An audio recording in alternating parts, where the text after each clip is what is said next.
This is Beyond the Door, exploring the light of Freemasonry.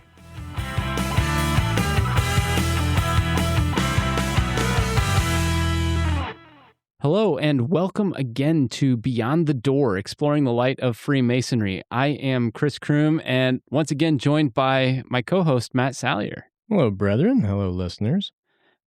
It's really good to be back here for, I believe, the 6th episode, if I'm counting correctly, midway through on this season of the podcast.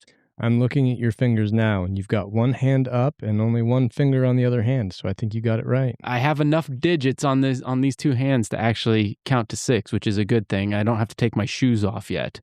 Not yet. Not yet. So I'm excited. We've had a lot of great content thus far. I really liked our discussion and deep dive on the Entered Apprentice last time. And if you liked that, we're going to hit the Fellowcraft degree really, really hard in this episode. So taking that deep dive into Fellowcraft. Again, one of my favorite degrees too. Yeah, it's got a special place in my heart for a couple of reasons. The primary one of which was this was my inspection degree the first year that I was in the East. Yeah. So that nice convergence of all of the nerves and then that feeling of relief after you do a good one. Yeah, after you get it done and you're like, yeah. And it's my inspection degree this year in the East, so we're going to nail this. Yeah, so we're definitely going to nail it. I think, it's going to be a really great degree. But I think the thing that everybody's going to really enjoy about this episode, not that they don't enjoy listening to us talk, right? I'm sure there are mixed opinions. That's probably true. But this episode also features the first part of our interview with Most Worshipful Brother William M. Carter III. This was a really good one. I think it spanned a lot of topics, and obviously I have favorite portions of this, if you will, right? Like there's areas where I think we really dug in and found some really strong handholds. Yeah. Particularly around the future of this fraternity. Absolutely. But it was a very, very, it was a seamless interview. It really was. Yes. It was one of those where it was like three old friends talking after not seeing each other for a year, and you just picked up and you had this conversation. Again, the stuff about the future of Freemasonry, I think, really resonates, and it really hits hard because it's true. It's accurate. It's where we need to be. Yeah, and I think that there are some revelatory things in there. Mm-hmm. They're almost surprising in how basic they are, but how impactful. Yeah. The how we get there is very impactful. So I'm really excited to share that with all of our listeners. I think you're going to be really in for a treat. And this interview was so big, we can't just put it in one episode. We're going to have this in 2 different episodes. So if you love this episode, you're going to love the next one even more, just because you're going to get that second part of the interview. Yeah, this one, it's for being as early in this endeavor as we are, it was a little daunting, right? It felt like we might have bit off a little more than we can chew, but the outcome was spectacular. Definitely punching above our weight class, right? Yeah, absolutely, yes. But yeah, that outcome and kind of the places we went and the meandering path we took to get there, it was one heck of a journey. Yeah, you're going to love this journey when you take it with us. So stay tuned. Again, we're talking Fellowcraft and then Most Worshipful Brother William M. Carter III right after that. All right, guys. As always, I'm going to give you a little bit of a look ahead into March of 2026. So Tuesday, March the 3rd at 7:30 p.m., Newark number 97 will have its stated meeting here at the Newark Masonic Temple. Friday, March 26th at 7:30 p.m., Thrall number 170 will have their inspection in the Fellowcraft degree. Wednesday, March 11 at 7 p.m., Center Lodge number 86 will have their inspection in Entered Apprentice. Friday the 13th at 7 p.m., Hebron number 116 will have their inspection in the Master Mason degree. Wow, who picked that date? That's a little ominous, I think. Friday the 13th for a multitude of reasons. Well, don't forget the historical tieback. The potential historical tieback. Exactly. There is a historical tieback to it because we do know that date. Yes, factually, yes. I meant a Masonic. We do know that. Yeah, we do know that. And I believe Jason Voorhees comes out on that day as well, doesn't he? I always hope so, and yet it's always uneventful for me. Well, we can hope, right? Maybe there'll be a surprise. A little face in the window, keep me awake at night. Yeah. A little fun. That'd be a little bit fun. All right. Saturday, March 14th and Saturday, March 28th from 9 a.m. to noon. The Newark Masonic Temple will again host the Licking County Historical Society Passport Tours. Guys, I know I've said it time and time again, but if you have an opportunity, come down, take a look at the building, take a look at the artwork.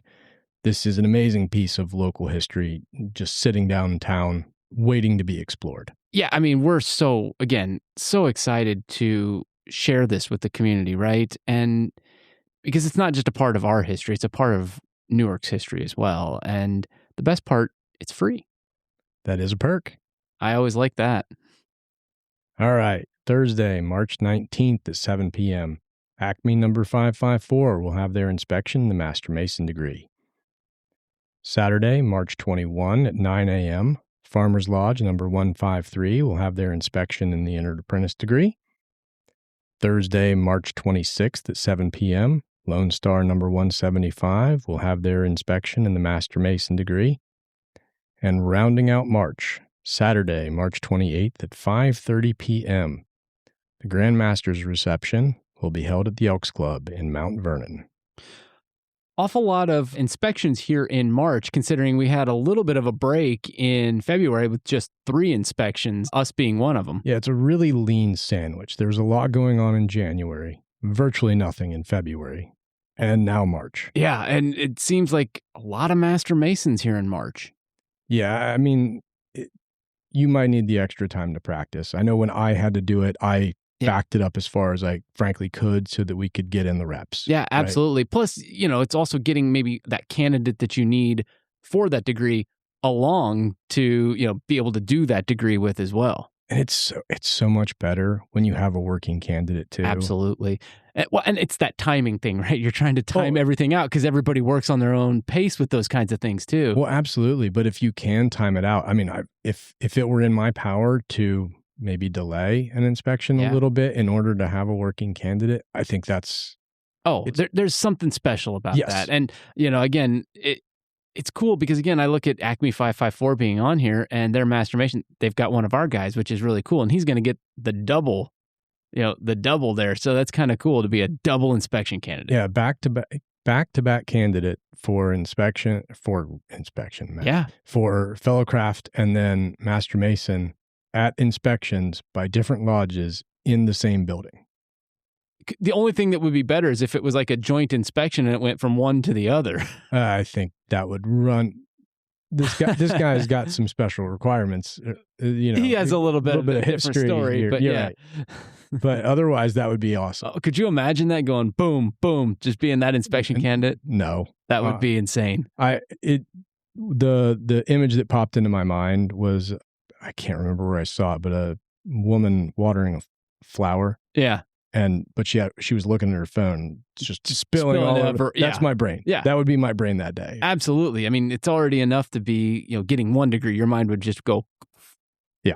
I mean, your mind would be completely blown if that happened. But a lot of great stuff happening in and around the district here in March. Yeah. Going to be a busy month, but it looks like a lot of fun. Just wait for April. I think April's going to be a little bit busier too with some of the cool stuff that we have on deck. Yeah, I'm excited for that too. Yeah, I think that's going to be really cool. Should we talk about it now or no? Do we just drop the hint? I mean, I'll defer to you on this. Well, I'm going to drop the hint. So we do have an open house coming up in April, and I think that's going to be a really cool time to, again, if you can't get to one of those passport tours, come down and see the Newark Masonic Lodge. Come down and meet some of the guys down here and maybe open your door to Freemasonry. All right, before we get into our discussion, I thought it would be kind of cool to recognize our listeners actually around the world. We're downloaded and listened to in 24 different countries right now.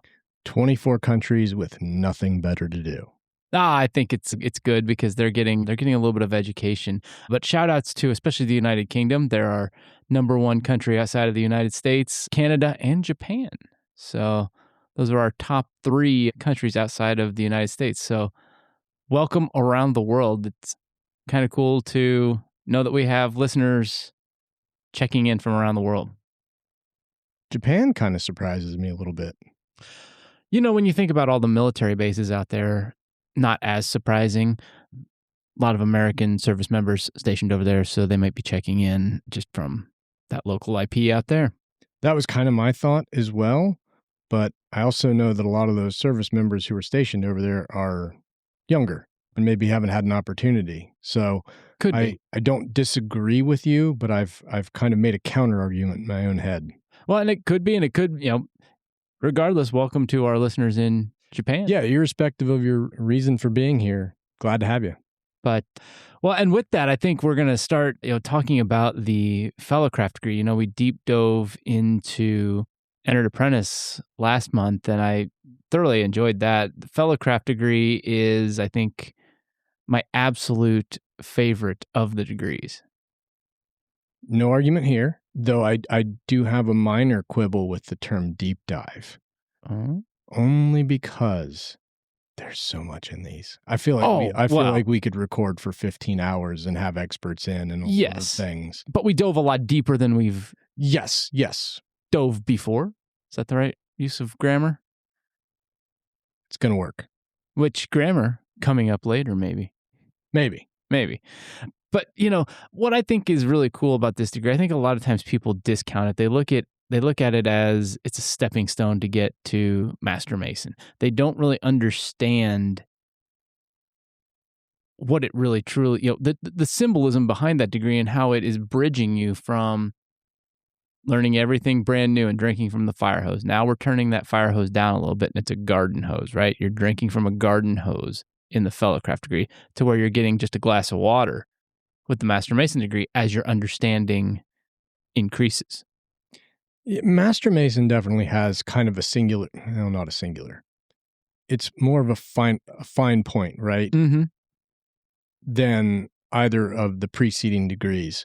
But I don't know that this is turned down from the fire hose. I feel like there is, yes, it's short, unquestionably, but there is so much in it, and the depth of it is really right. The Entered Apprentice is wide and deep. Yes. Fellowcraft is undeniably narrower. But it's deep. But as deep or deeper. I would agree with that. And I think it's one of those that, I say it's one of those that it gets a little bit more of a refined than the Entered Apprentice because now you know what to expect, right? We talked about it last time. You go into that Entered Apprentice degree, sitting in that preparation room for the very first time, sitting there going, what am I doing? Having those questions. Am I I'm sitting here blindfolded in a room with a bunch of guys that I don't know. Now you're comfortable. You understand who these people are. You understand that they're here for you, right? So that's kind of where I look at it as that, it's a little bit narrower, right? Well, yeah, I think that what you just described is by design. It's a setting situation, right? So you don't have that apprehension. You have the ability to focus in a little bit more and dive a little bit into the depths when it comes to some of that symbolism and some of the expectations, if you will, with respect to moral character. Yeah. I will say, as somebody who has to give the obligations on the regular basis, I do like giving the obligation in the fellowcraft degree the best out of all of them. I think anybody who's ever sat in the East appreciates this one the most. Oh, it is definitely the easiest out of all of the 3 to be able to give. But there's a lot of good symbolism in it as well, especially as you get towards the last part of that. Inversely, it's also most likely to mess you up when it's your first time through. Yeah. Because there's some wording that's different. You're like, oh yeah.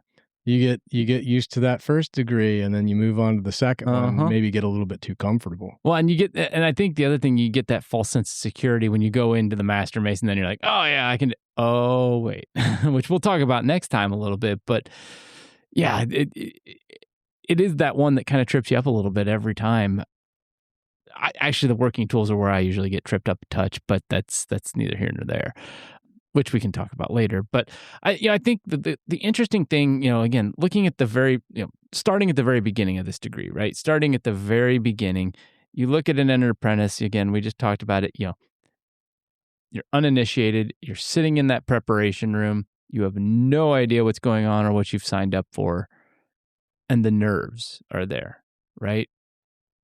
Probably, yeah. I mean, I can remember it. I'm just saying, there's probably somebody out there with ice water in their veins that doesn't feel it, but that you're not talking to that guy. Yeah, no, not here. I agree with you.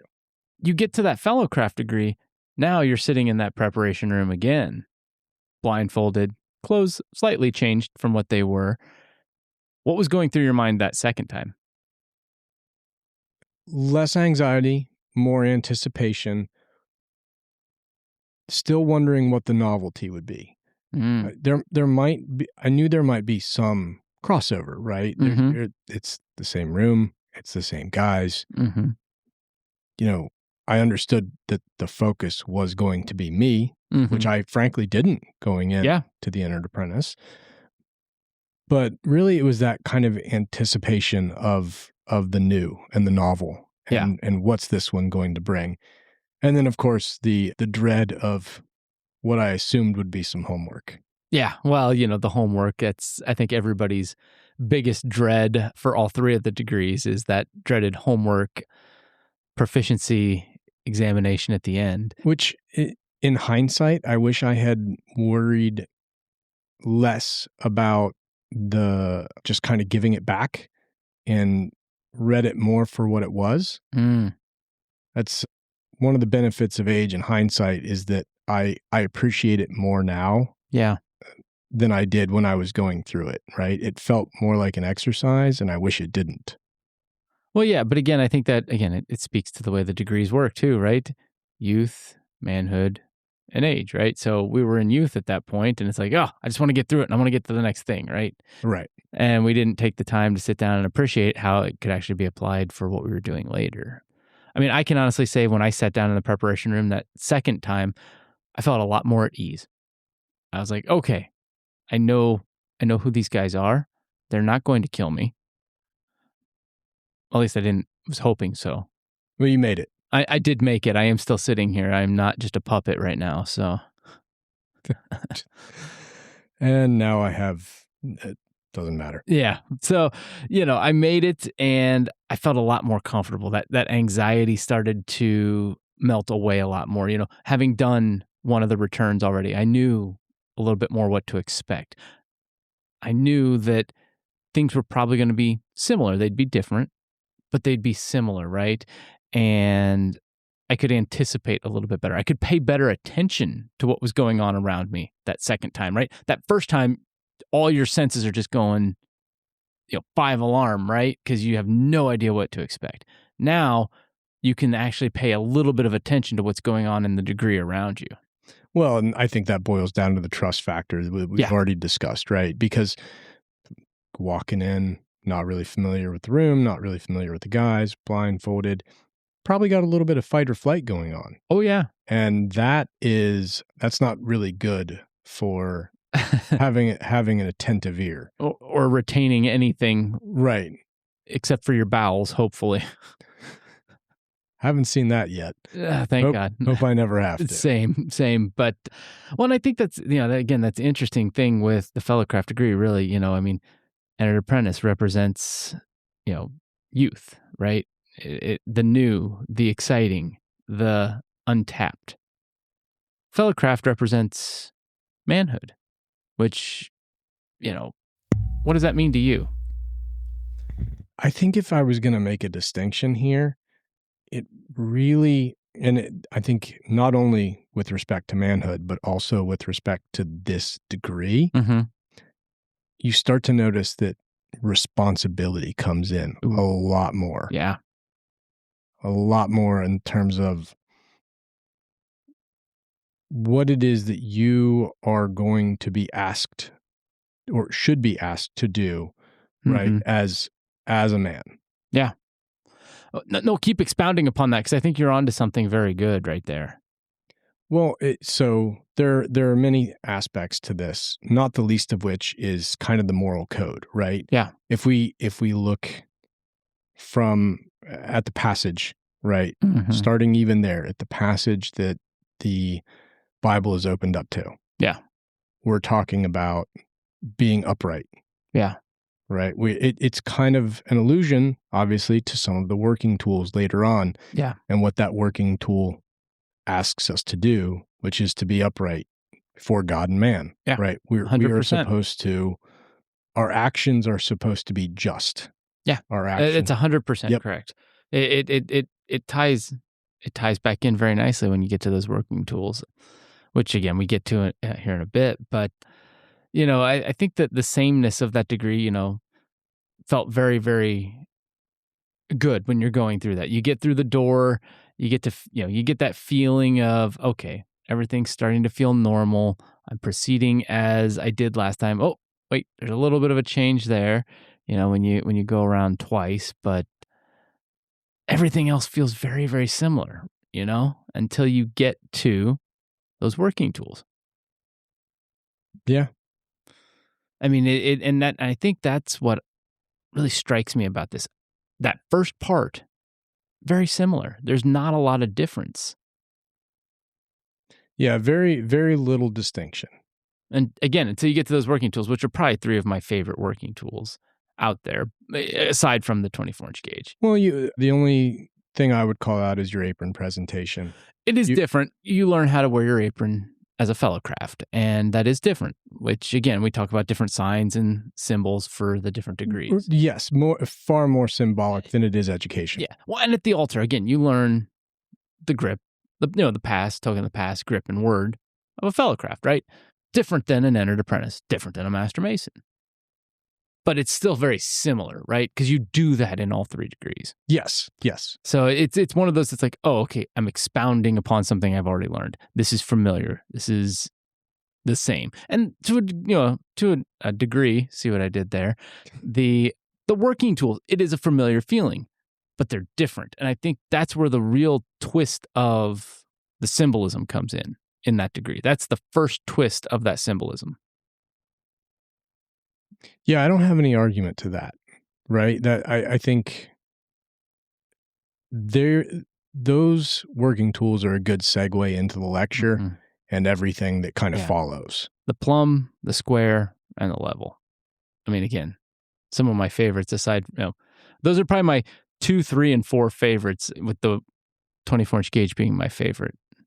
Yeah, there's just something about the entered apprentice working tools.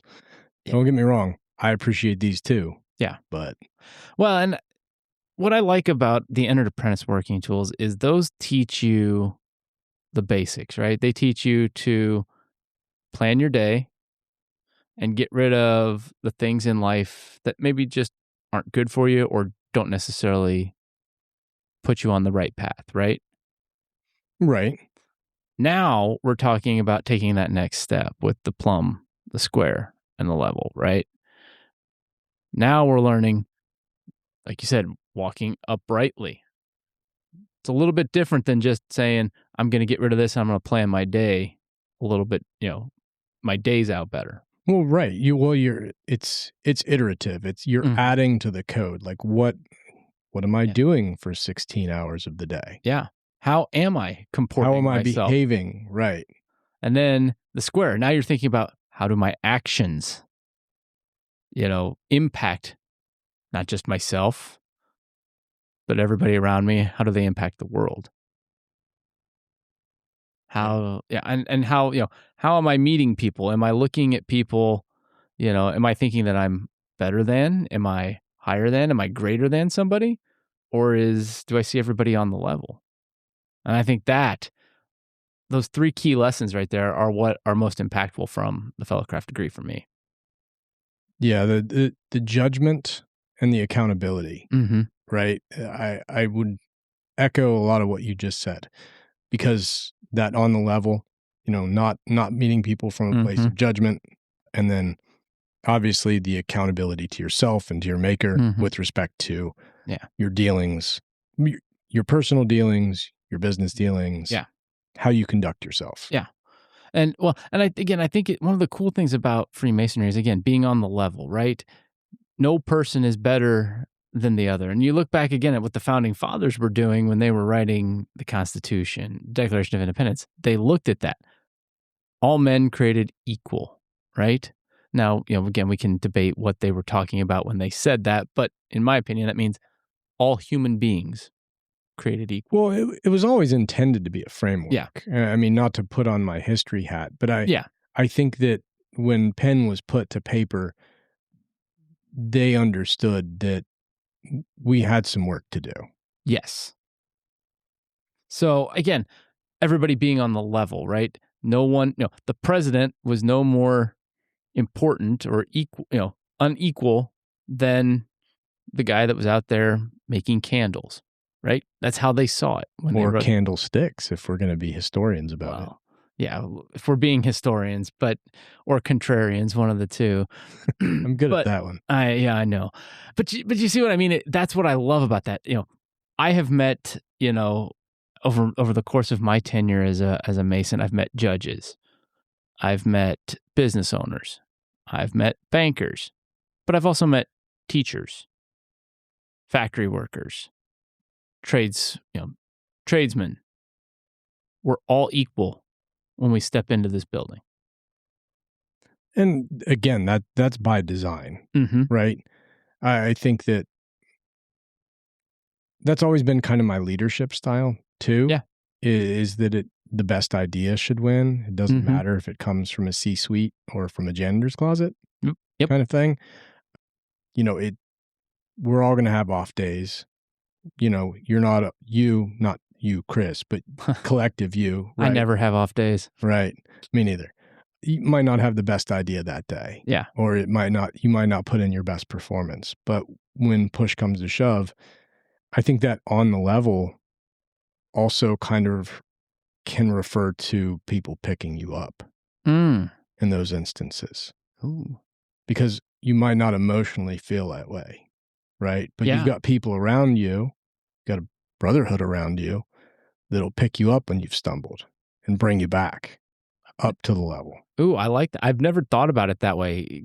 Please extrapolate a little bit more of information from that, because Well, this is completely unfounded. It's not as if I've stumbled on some secret history, right? No, but I love where your mind is going on this. Right. Well, life has peaks and valleys, right? And sometimes you got to walk through valleys in order to get to peaks. And if you have the right people around you, they're going to help you. So you might not feel like you're on the level with those people, whether or not it's from participation or things are just off for some reason. But as we say, when we're trying to clean this place up, many hands make light work. Yeah. And your brothers can kind of get you back to that place when you need it. Yeah. But, and again, I think that's, we always talk about learning something new every time we come in here, every time we hear a degree, right? To me, that's something brand new. Didn't even think about bringing people up to the level. I always thought of it as equal playing field as the level. Well, and it's not a suggestion that they are below that, but people can be in a quagmire of their own thoughts. And right? they can, again, like you said, people stumble, people fall. Yes. And bringing people back up to the level, and not something that I'd ever necessarily thought of with that working tool. Yeah, I'm trying to remember the charges of the fellowcraft, yeah. Yeah. Admonish in private or help me out here. Admonish in private and praise in public, basically. Yes. It's the gist of what they talk about. And but again, that's not something that I truly ever thought about, which is really great to see that again as we come towards the end of that first part of the degree then too, because I know the second part is where we can probably spend all night if we wanted to, and then all day tomorrow talking about it, just because of the symbolism of that lecture, which I think you're right, it is packed with with so much goodness, and it's my favorite lecture. Because now we've gone through the degree, again, it's very similar to that Enter Apprentice. You've come in, you've done the work. everything we described pretty much last episode, it's the same with just a few differences. For the uninitiated that, are potentially listening, it's there's not a lot of difference. Yeah, and by design.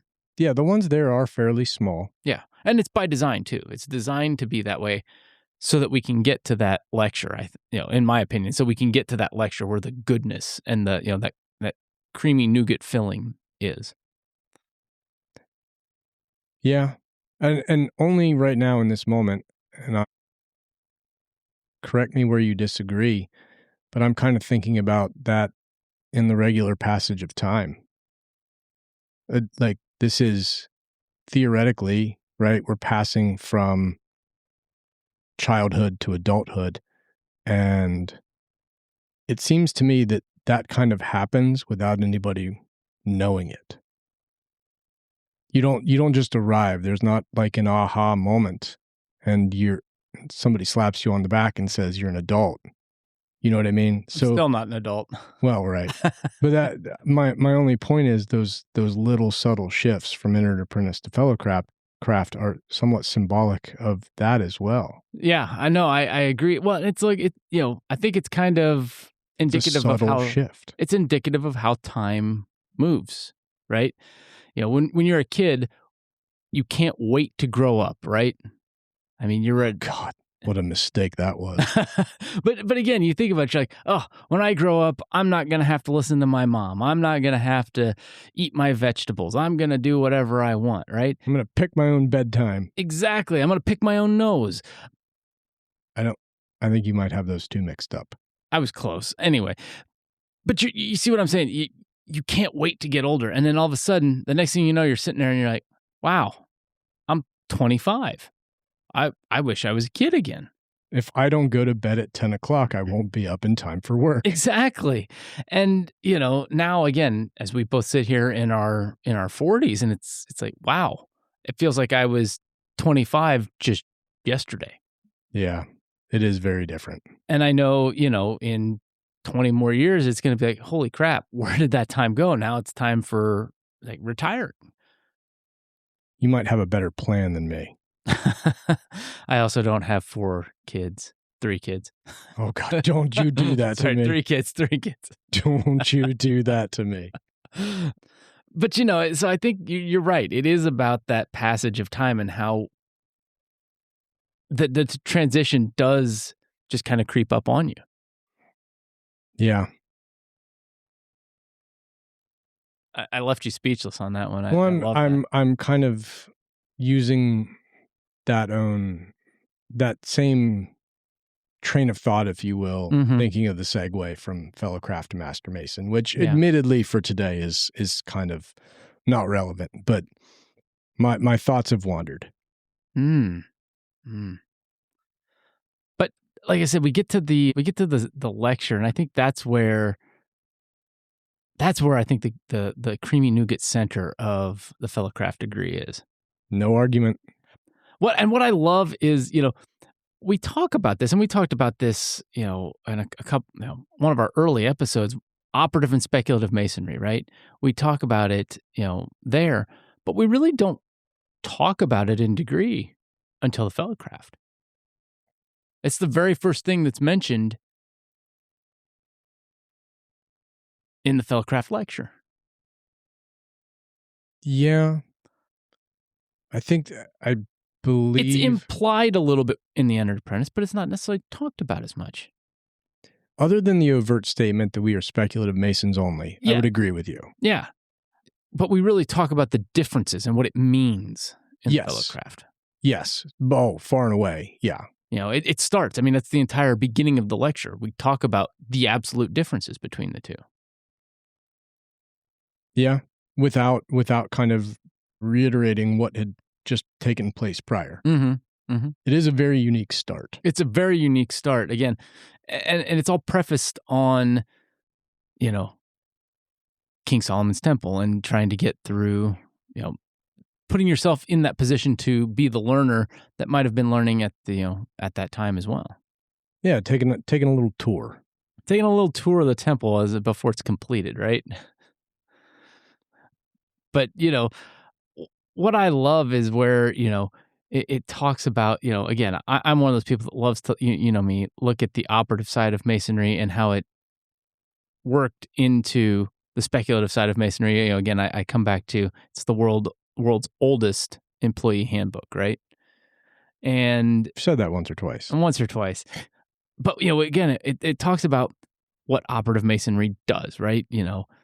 It helps us build buildings. It helps us, make bridges. It helps us live our everyday lives. But then so does speculative Masonry. Helps us live our everyday lives. Yeah. And if we're looking at it from a purely Masonic standpoint, it does that in a virtuous way. Mm-hmm. Mm-hmm. It's not, you're looking at these things symbolically in a way to lead a life worthy of praise. It's not suggesting that you give in to every hedonistic desire. Well, and it really talks about, fomenting, we work for 6 days. On the seventh day, we rest. Why? Because, that's, in 6 days, God created the heaven and the earth. So it goes back to, again, youth, adulthood, and age, right? So it talks about these are your responsibilities as an adult. Exactly what I was alluding to. Yep, earlier. Yeah. As we go through that lecture, one of my favorite parts is when we get to the different types of architecture, the orders of architecture. Really? I do like that. Explain, please, because don't get me wrong, I understand that it has its place, but it feels less. I'm more inclined to perk my ears up with the arts and sciences. Yes, the liberal arts and sciences.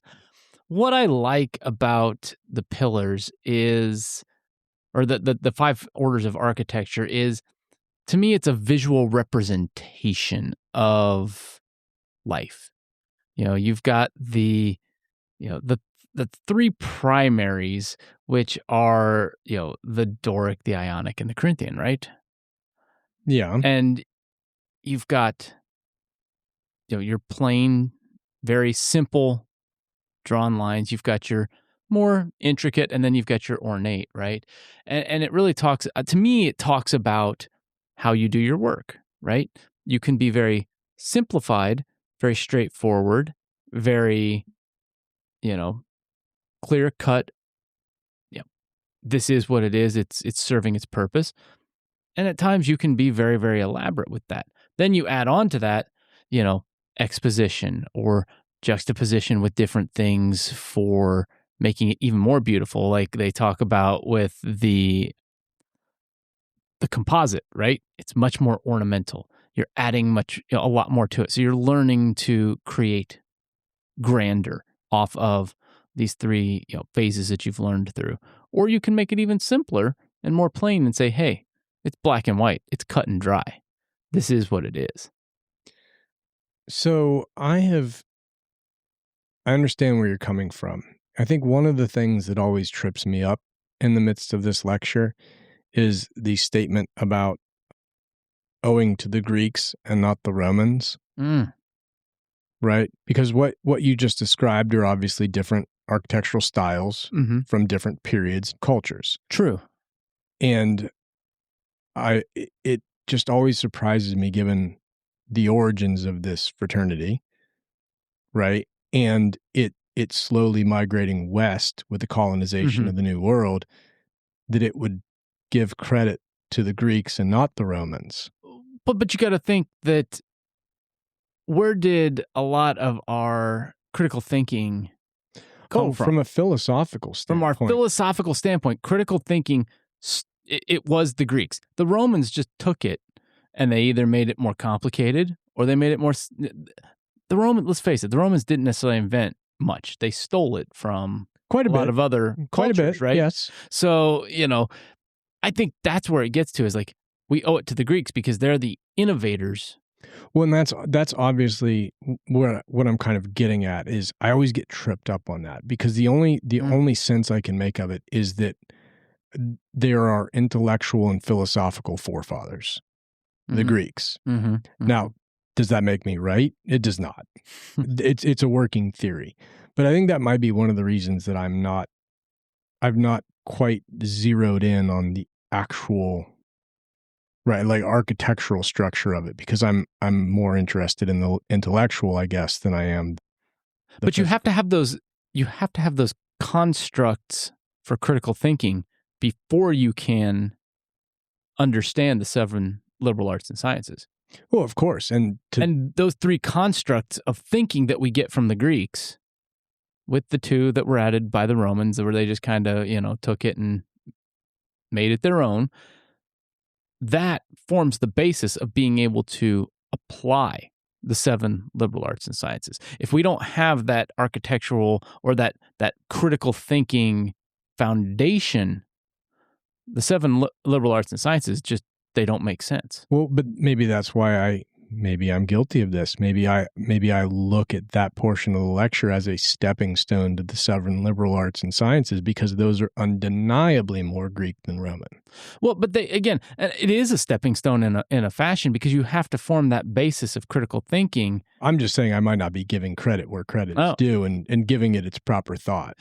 And again, that's why I always liked it because again, the critical thinking aspect of it, that's what I always took away from building those pillars. A pillar, critical thinking is a pillar in your life. How you look at those Greek philosophers and those different types of philosophy that they offered, that allows you to comprehend and apply the 7 liberal arts and sciences. Without that critical thinking, these are just concepts that you'll never understand. Okay. I might look up a little bit of architectural history, see if I can't find some finger holds and grab a hold of things and, I don't know, digest it a little bit better than I have. Yeah. But again, that then brings us to the 7 liberal arts and sciences, which, again, I having worked in higher education for a long time, I do appreciate those. This is possibly a criticism of modern culture more so than it is anything, but I feel like a lot of this has gone the way of the dodo. I would say yes and no. It just depends on where you're at and what you're looking for. Yes, of course. Money can buy a spectacular classical education. Absolutely. It can. And so I think it depends on what you're looking for in your education. If you're looking to be well-rounded, you're going to find the 7 liberal arts and sciences being a part of that. But are you going to find it in a K through 12 public school? I think it depends. It depends on the school system. It depends on the curriculum. Okay. I would love my criticism to be wrong. Well, again, I think it just depends on the school systems, right? I think it depends on it really even depends on the teacher to a degree that you have. Okay. I can think back to, some of the different teachers that I had growing up and, the ones that stick in my mind are the ones that espoused a lot of the values we talk about in the 7 liberal arts and sciences. Yeah, and don't get me wrong, there are definitely areas of these that I think are still done well, right? Mm-hmm. Truly. I understand that arithmetic and geometry are still part of a school curriculum. Mm-hmm. It's things like rhetoric and the art of argument that are now lost. And we can actually see that out in the public square. True, but are they truly lost when we have things like debate club, when we have speech classes, when we have things like that? I mean, I remember taking those. I wasn't in the debate club. They were electives, though. Could be. My speech class actually counted as an English credit. Okay. So, which I guess is a grammar credit almost when you think about it. Grammar and rhetoric kind of go together, actually. Well, because you can't have rhetoric without the grammar. Certainly best used together. Well, you can't have rhetoric if you don't have grammar. If you can't, if you can't form the words and the sentences. I agree. You're never going to have an argument, right? Well, not a good one. Well, you see, you can try. It's not going to be a great one. It's going to screaming at the sky. It'll be more like a Twitter argument or something like that. But Homer Simpson, or I'm sorry, Abe Abe Simpson. Simpson shaking his fist at the clouds. Yeah, that's what it's going to be like. Actually, one of my favorite memes and GIFs to use all the time is old man yelling at clouds. But, logic, I think that's one that, talk to me a little bit about logic too, and where you see that fitting in with the 7 liberal arts and sciences. Because again, that one doesn't necessarily fit to me as something that's taught. Well, logic is universal, right? Mm-hmm. It's just simple deductive reasoning. It's inputs and outputs. What information do you have, and what conclusions can you draw from it? And I think it applies basically in every. Doing what I do, it certainly does in law. Yeah. The same is going to be true for a judiciary or for like a jury, but police officers, right? Trying to make sense of clues. Yeah. Exactly. Right. Witness statements, all of these things. Accountants trying to balance books and trying to discern why things might not be balancing for whatever reason. Or get your taxes done. I mean, nobody understands that code, but you ain't kidding. But I mean, that to me, it's taking various inputs. Logic is taking various inputs and coming up with outputs that make sense in relation to the inputs, right? Mm-hmm. And if your outputs are not, I'm trying to think of the best way to describe this. They've got to basically be in harmony with it, right? Mm-hmm. If all putting on my Sherlock Holmes hat and thinking about this, if all of the clues are pointing to suspect X, you can't point your finger at some random passerby and accuse them of a crime, right? That's logic. It's making sense of information. It's making sense of disparate pieces of information and putting them together in a logical order and fashion. I agree with you, but I was trying very hard not to use the term I was trying to define. Oh, you're right. I did use that. Yes. In a complete sense. How about that? Does that work better? Yes. Painting the picture. Metaphorically, yes. Yeah. Yeah, and I mean, obviously we can go on, arithmetic, we know, again, we know what the uses of that are, right? I would hope. Math is hard though, so at least for some of us. I was a PE major, so I can tell you to take a lap, and then I got a master's in that and tell you the philosophy behind why you should take that lap. Well, I'm just very, very glad I made as many flashcards as I did, because I am not going to have a calculator in my pocket when I grow up.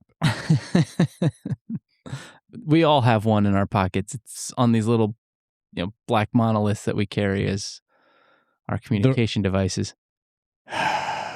My Lord. I have a trigonometry teacher that is perhaps rolling in his grave. I don't remember trigonometry at this point. I haven't used it since I was 17. I couldn't even tell you much. We're way off topic on that, because we should probably bring it back to maybe a little bit about geometry. Yeah. Yeah, I mean, obviously that is, super important with, with what we do. And it's really important when you think about, just building a building anyway, or masonry in general, the operative side of masonry. Yeah. Load bearing, right? All of this, especially some of the more unique architecture, rather, angles and material and force. All of that stuff is relevant to whether or not the building will hold under its own weight. Yeah. Right? And kind of ties back into the working rules. Verticality matters. So if you build a wall that is perhaps not plumb, it's probably going to collapse. Right? I see what you did there with that. Right. It was a good one. No, and again, you're right. It got me thinking about, those balsa wood bridges, we made back in the day in shop class. At least we did at my high school or my middle school. Mine was toothpicks, but okay. Yeah, but you know what I'm talking about, where you made the bridge and you saw how much weight it could hold. And it all boiled down to your angles. Which, again, that's completely geometry. Whether or not it's keystone in an arch or a triangle in order for load bearing. All geometry. You even think about geometry, just walking.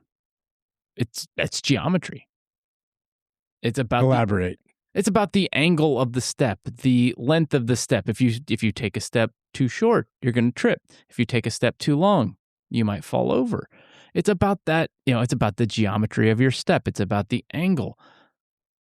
All those forces, really playing into that when you think about it. Geometry, you can't get away from it in your life. Even just sitting on this chair right now, if I lean too far forward and my angle is incorrect, I'm falling out of this chair. Yeah. If I lean too far back, you're not wrong, and I'm hung up on words, right? Because the other part of that is equilibrium. True, but elaborate on that for me, because again, if you think about it, if my angle is wrong, the force and the mass are going to take me tumbling. So the geometry has to be in perfect alignment for me to actually. And I'm following your logic train. I am, because your geometry, even in your stride, changes based on your terrain. If you're going back to the peaks and valleys, if you're coming out of the valley and you're moving up to the peak, you're probably not at a 90-degree angle to the surface you're walking on, or you would fall backwards. Yeah. Right. So it's not that I'm not understanding. I'm making little jokes in my head. Yeah, but I think that's what I love about about geometry is you can everything in life has geometry in it. Everything. Yeah. I mean, try to name something that doesn't. I mean, it's going to. It's the foundation. As a matter of being, it is going to, right? Even the light switch on the wall. Yeah, you can make irregular ones that won't connect the circuit, but it's still going to have to travel an angle in order to break the circuit, etc. Yeah. So yes, geometry is kind of involved in everything. It's the foundation of life when you think about it. Besides DNA, I mean, but it is the foundation of how we move and live and interact with our world. Yes. So that's what I think. That when I first heard this, this whole lecture, that was what I took away from it. Geometry really is the foundation of our world, and everything else builds upon it. Right? Going back to the forms of architecture, right? This is that base of architecture.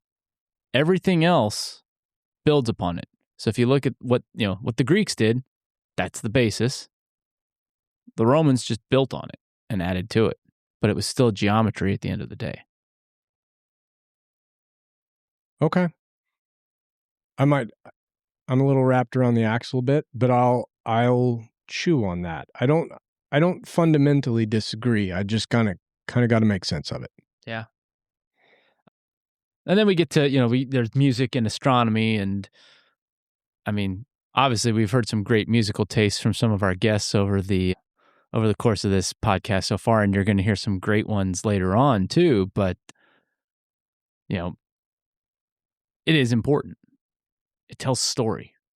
Well, I think music matters because of its ability to influence emotion. Mm-hmm. And that obviously matters because emotion influences mood, and mood influences how we interact with the world. Which comes back to geometry. In part, yes. And then you've got the astronomy part of it too, which I think is if I'm being real, that was the one that I didn't resonate with the most out of all of them. Really? Yeah. Okay. I did not resonate with astronomy. I'm guessing you did. Oh, quite a bit. Quite a bit. Yeah? So, variety of reasons. So, the simple passage of time. Go back to hunter-gatherer transitioning to agrarian. When do you plant? When do you know to plant? I don't.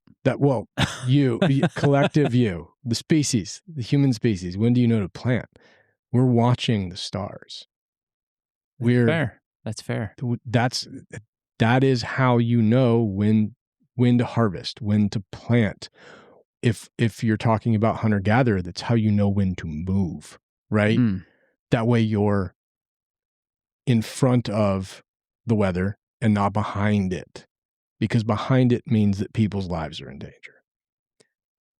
Think of all the temples in the Middle East that have alignment with various... That's fair. That's very true. Yes. So not only that, but the one thing that I love about it, are you familiar with the cathedral effect? To a degree, but not 100%. It'd be good to explain, because the idea that high ceilings produce loftier thinking, more abstract ways of thinking. So if you have a narrow field of vision and you're very, very focused on something that's directly in front of you, per se, you're very task oriented, right? Whereas if you go into some of these cathedrals, if you go into, I don't know, our lodge room, right? Yeah. If you are out camping, you're not thinking about necessarily tasks. Your thoughts are higher. They're more abstract. They're more philosophical. That is a cathedral effect. It's one of the reasons that some of the greatest cathedrals in Europe are as tall as they are. They wanted people to think bigger than themselves.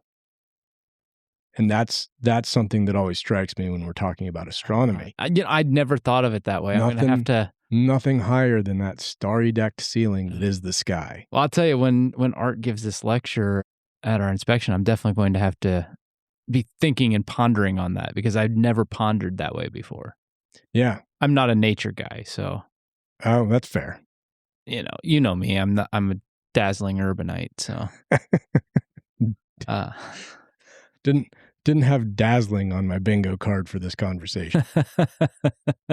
But then the rest of this lecture, now you start to get into a little bit of the dramatic play a little bit, where there's some explanation and some exposition there, which I think is really cool, and some talk about, why something is the way it is and why we use it as what we do, without giving away any of the secrets. You get into a little bit of that. But I think one of the best things is when you come to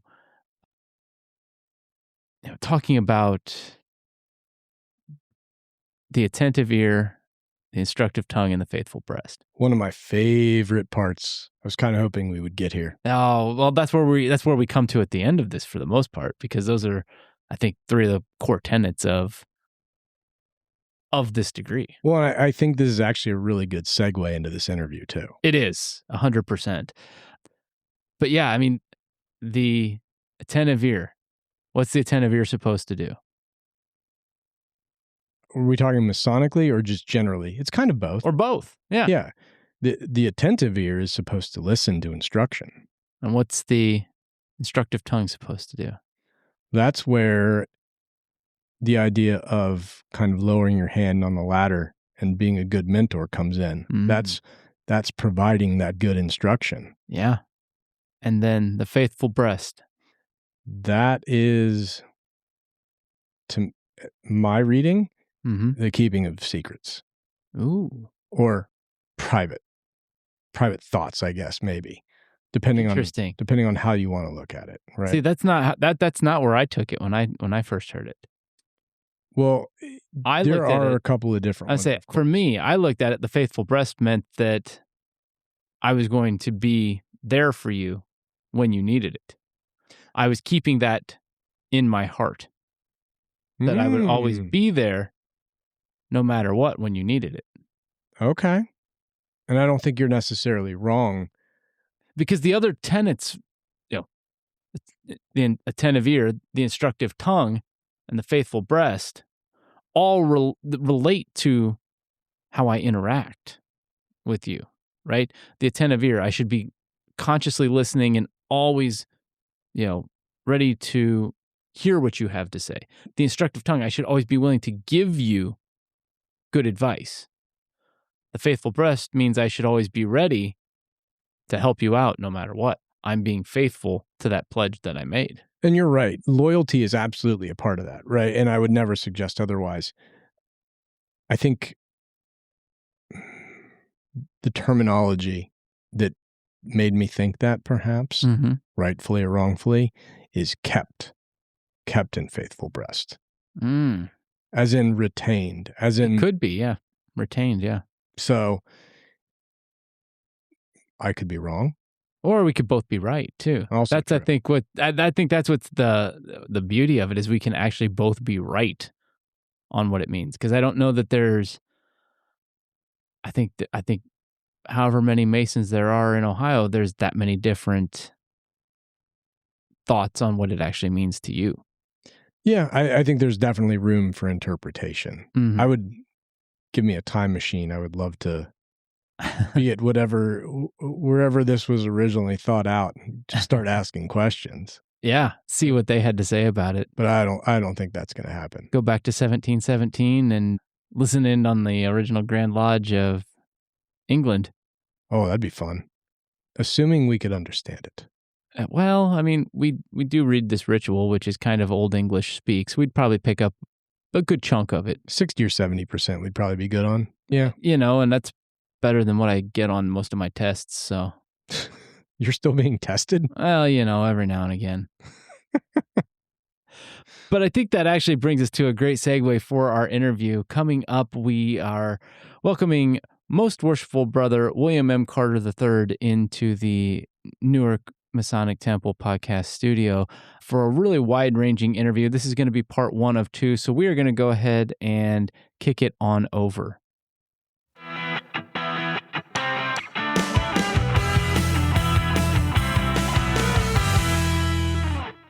Well, it is my distinct pleasure to welcome illustrious and most worshipful brother William M. Carter III to the Newark 97 Masonic Temple podcast studio. So, most worshipful brother Carter, thank you so much for making the journey down here to visit with us here on this cold Friday night. Yeah, absolutely. I kind of felt like it was a tropical change from where I'm at, right? Because we got very close to freezing on the way down to the freezing mark. So it's fantastic. I brought a pair of shorts just in case I need them. So we should be in good shape. That lake effect. So you fit in Newark right now too. So those shorts would be... I was going to say it should work out pretty good. It should work out well. That's right. Well, awesome. I think we're going to just jump in today. So, tell us a little bit about yourself. Where'd you grow up? What'd you like to, what were you into as a kid? Things like that. Yeah. So just as far as growing up and so forth, I kind of traveled all over the place as a kid. I was very fortunate that my father was employed in management with General Motors, and that meant that we ended up traveling quite a bit growing up. So I can't really say there's a hometown per se. I mean, obviously I have a birthplace, but with our travel, we eventually ended up settling in Northeast Ohio. At the time, we kind of had a choice of places we were going to go, and it's been several decades now. So it's probably the closest thing to home is the Cleveland area. As far as professional life, I am in cybersecurity right now. I'm the National Director of Cybersecurity Strategy for public sector for one of the big three in cyber.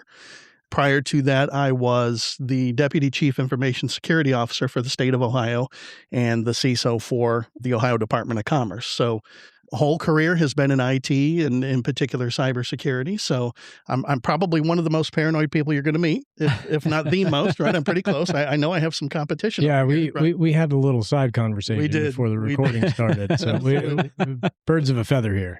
That's right. Boy, you two and my dad would get along great because he did IT for years. So we would completely geek out. We have our own language too, right? Well, I only know what I know because of the paranoia. I'm not a doer. I'm an implementer. I don't make any of this stuff happen. I just implement it because of the paranoia. Of course. And I'm the PE guy that's just going to say, go take a lap. Just go, whatever you got to do. Yeah, go take a lap, guys. So, it goes beyond the professional life too. So I have the fortune of serving as an adjunct professor of cybersecurity. So I do teach at the university level. Teaching students, encouraging students, often students who maybe don't have some of the opportunities that students may have. For example, here in Newark, right? I got to say that right. I said Newark like a Clevelander, right? It's supposed to be Newark or something like that. That's how I've heard it. Both are acceptable. Both are acceptable. Okay.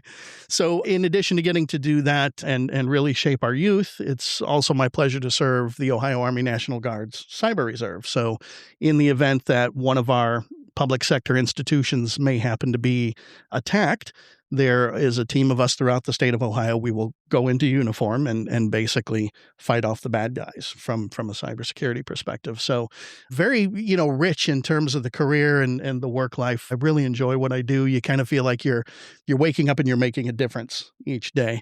And I enjoy. Now, if anything ever happens to society, I don't know if I can even build a fire with a couple sticks, but hey, I can set your Wi-Fi up once we get back. So I got the fire. You got the fire. We'll go hang out with Jim. We'll build a team and we're all fine. That's perfect. That's perfect. I have, now that you've said that, not knowing it going in, I have so many questions that I want to ask about the cyber attack in the city of Columbus, but I'm going to set that aside. Yeah. I'm going to set it aside. Yeah. No, that would have to be an off the record conversation. Understood. Of course, right? But that was quite a situation. That was a rough one for sure.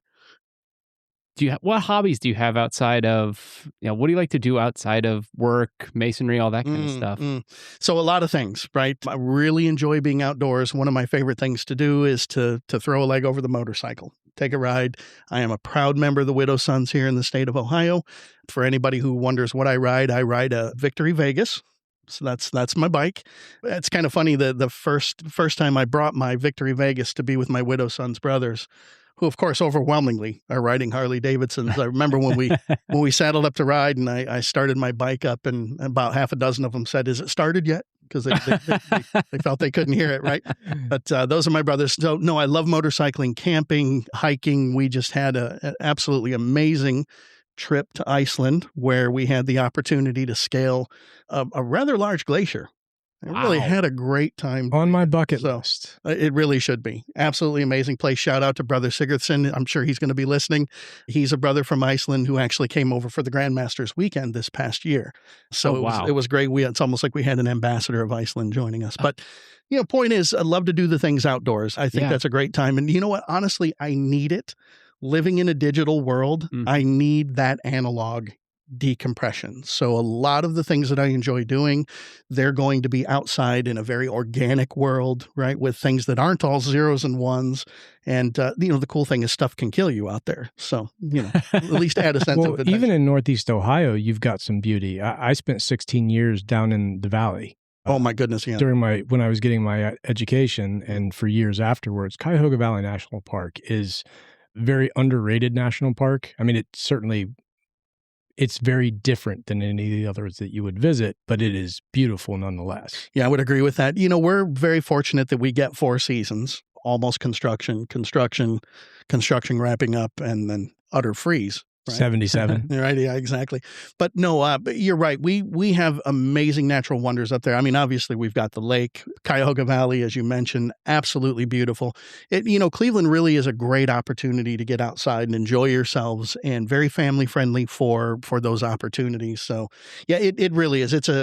We catch a lot of flack for it, for living in Cleveland, but it really is a great place to live. Wonderful, wonderful place. It's only because of the Browns, right? I'm sure that is, and I'm a lifelong Steelers fan, so I don't have to be a part of that at all. No bumper stickers? I imagine that would be dangerous. So back in the day, that was a dangerous thing, right? Now, ever since the whole Baltimore Ravens thing took place, Cleveland's a lot more open to the Pittsburgh Steelers stuff. So it's safe right now. But yeah, once upon a time, taking your life in your hands.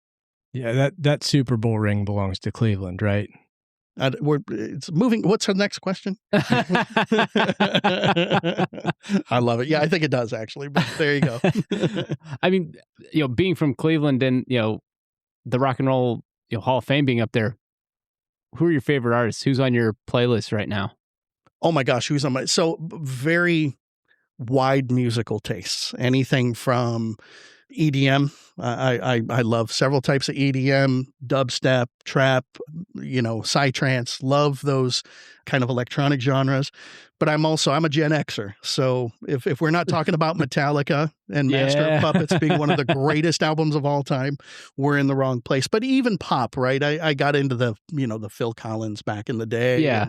And I even subscribed. A lot of our listeners might not know this. You guys remember the Time Life series, right? Where you could get the 80. See, you're looking at me like I got an arm going on in my head, right? I did like Columbia House back in the day. Yeah, I'm pretty sure. There you go. Pretty much similar thing. Okay. Right? Similar to Columbia. Well, I switched between BMG and Columbia House. You did the one where you got 10 free CDs for a penny, and then you cancel. My little sister and dog both belonged to Columbia House for a short time. Oh, yeah. There you go. So, that's funny. So it really is pretty varied. What am I listening to right now? Boy, I would say I've kind of gone on a little bit of a phase in EDM. I kind of come back in and out of it. Yeah. I've really been enjoying that, and especially some of the folks who are kind of a part of the scene know it. Some of the more the filthy EDM, right? The nasty dubstep, loud, heavy distortion. Mm-hmm.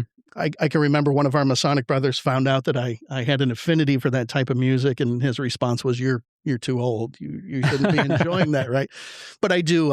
There's a fascination that I have for that type of music. But again, many genres. It's not just EDM and rock. There's country that I like. I'm old enough to have been a part of hip hop when it first started.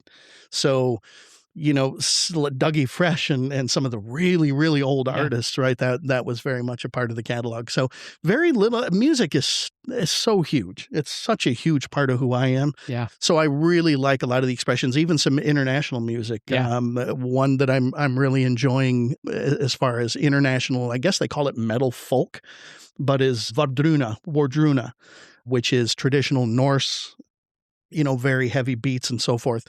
So yeah, it just really depends what the mood is during the day and what's gonna, scratch the itch that you might have after a hard day of cybersecurity. Yeah. Sleep Token. If you haven't heard Sleep Token, nice. I'm recommending Sleep Token. Okay, it's, nice. I don't know. I can't even describe the genre, but Sleep Token. I'll hook you up a little bit after this, but absolutely, they're fantastic, and they've got a lot of good symbolism in them too. I love that. See, I love getting to pick up new artists, new genres. So yeah, that's perfect. Yeah, no, it's absolutely. Yeah, we'll talk offline on that one. Good. Plenty to say in the music realm all around. I think it's just such an integral part of life. It is. Starting in your teens and moving forward. 100%. 100%. Yeah, I actually feel like if you don't have the opportunity to enjoy that, you do miss out, right? Because it's such a way to learn how other people express what they feel inside. And what's remarkable is when you listen to that music and you connect with that, right? And it really becomes a part of who we are, a part of your narrative, and really remarkable. I mean, they've even shown studies, not to get too scholastic, right? But it's the university teacher in me, right? They've actually shown videos of individuals who are suffering from Parkinson's or Alzheimer's, and they will play that music from that pivotal point in their life, and you can literally see an instant change in those individuals. So it's powerful. Whatever it is in it, it's very powerful. And I think we say something about that in our Masonic ritual. But yeah. Little something about that. Something. So outside of that, what about, are you a movies or a books guy? Or both, I guess. Oh my! So it's going to have to be both, and my reasons are a little bit varied. The great thing about movies is I think it kind of represents our modern campfire story, right? It's an opportunity to sit and let somebody paint the picture for you and to follow the drama as it's being portrayed. So I love that aspect of movies, big into movies. But books are literally an exercise in your mind. And I'll give you a really specific example. So probably the most pivotal book series for me in growing up and what shaped my life was Tolkien's The Lord of the Rings. Huge. Yeah, I say I got my brother over here. Right? Favorite book of all time is The Silmarillion. That is a phenomenal book, but that is not for beginners. No. It is not for beginners. But it's really interesting. I can remember my little brother and I, we were talking about it because we were very fortunate. My mother would read The Hobbit to us. So in effect, she wasn't really acting anything out, but and we were reading by proxy. And one time my brother and I got to talking about the main character, Bilbo Baggins, and what does he look like? And I'll never forget, we laughed without end because in my brother's mind's eye, Bilbo Baggins looked like Donald Duck. And I thought, how on earth did you arrive at that? But that's the beauty of reading, is you create the world in your mind. And in movies, maybe you don't have that same opportunity, right? It is the campfire story, but you don't have the opportunity to paint it as well as you do, I think, when you're reading a book and you're able to stop and digest and so forth. So, yeah, I got to go with both. And I think that what you just touched on is actually why some of the movies that have been made from books leave fans so disappointed. 100%. Because it shatters the illusion that they had in their mind. Absolutely. Well, shatters it or certainly doesn't meet what they feel that it should meet, right? That's a very important thing. So, yeah, I think you're absolutely right. It's serendipitous because I'm midway through the Fellowship of the Ring with my oldest son. Nice. And you only start the Fellowship of the Ring after you finish The Hobbit. Of course. Yeah. I love it. So you're bringing them, parenting, you're doing it right. Trying. Seat of my pants.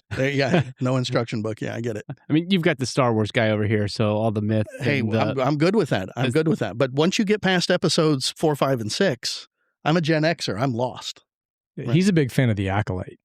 I mean, I like it all. I'm not going to lie. Nice. I'm not going to lie. I love it all. Yeah. I mean, you might be able to. Our viewers won't be able to see that, but. I was trying to give you crap, and you just leaned right into it. You did. That's what you got to do sometimes. Exactly. Right? Hey, when it comes to Star Wars, I'll lean into it all day, every day. There you go. Say it loud, say it proud, right? I love it. Thinking about books, are there any books that you're reading right now, too, that... Anything with a Masonic bent, by chance? Oh, okay. From a Masonic perspective, I'm reading one, and this one's a little bit challenging. And it may inspire some conversation. It may not. But I'm reading a book. I think the author is Dr. John Bizak. Always hesitate because it sounds like I'm trying to act like Snoop Dogg or something, right?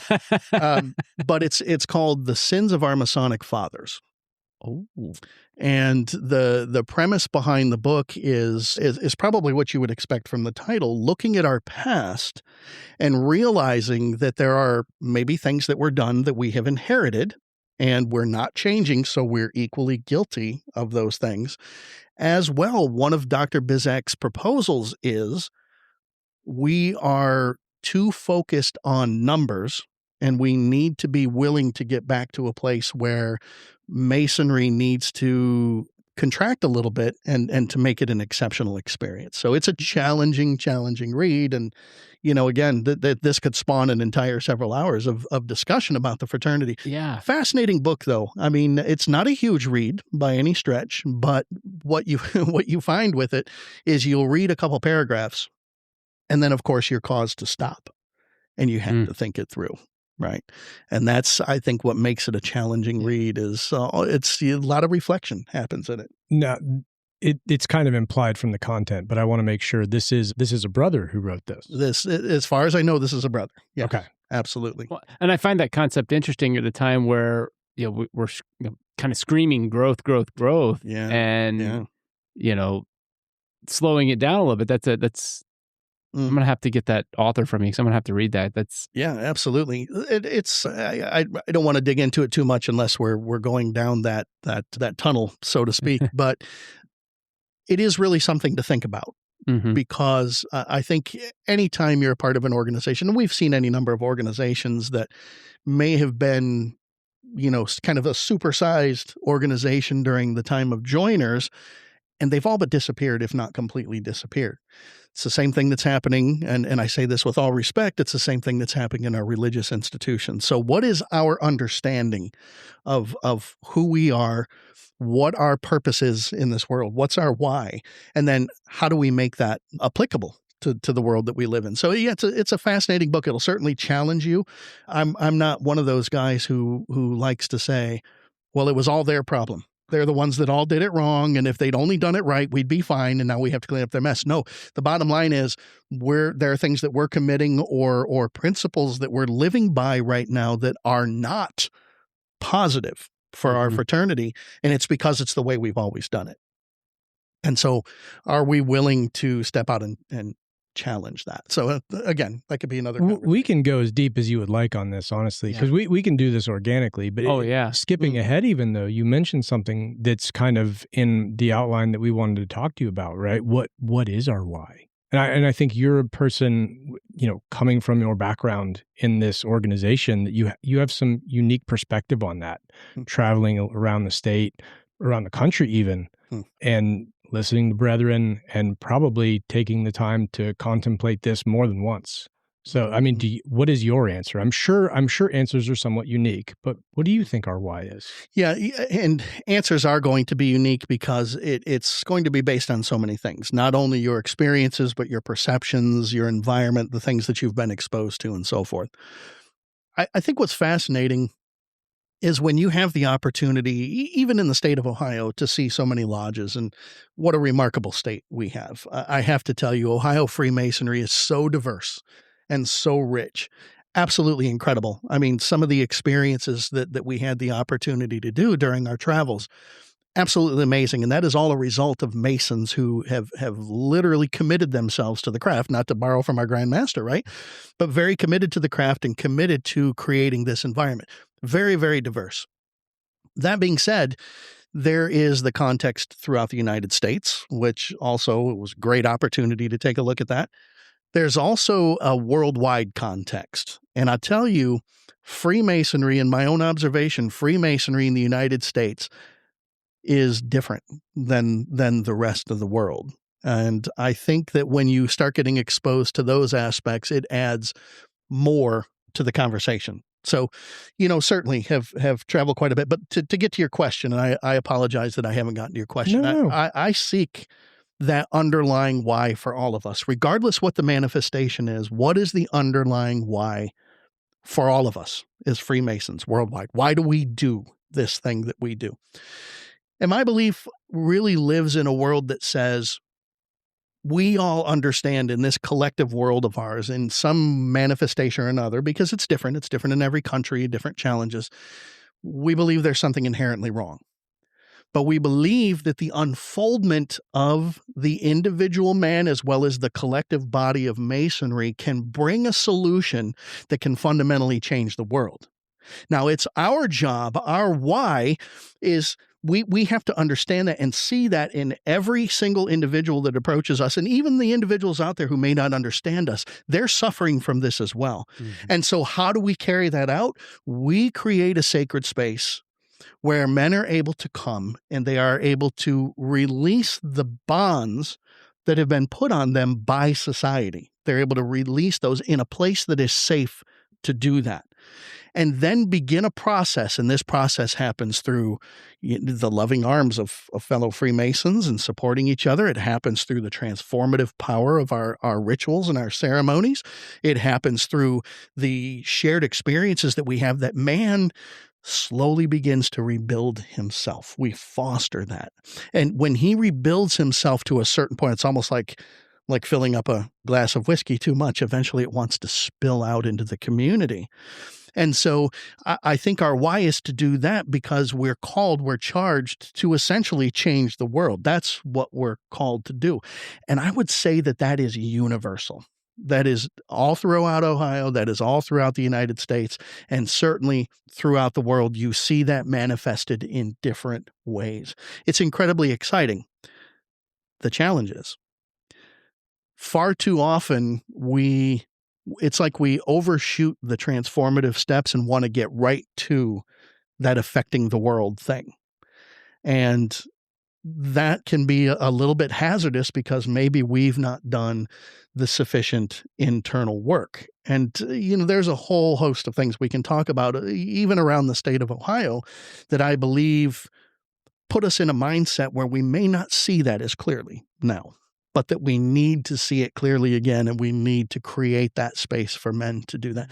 So I think that would be a very short and probably insufficient answer that has a lot more behind it. But I really think that really is where the why lives for us and really what we're called to do.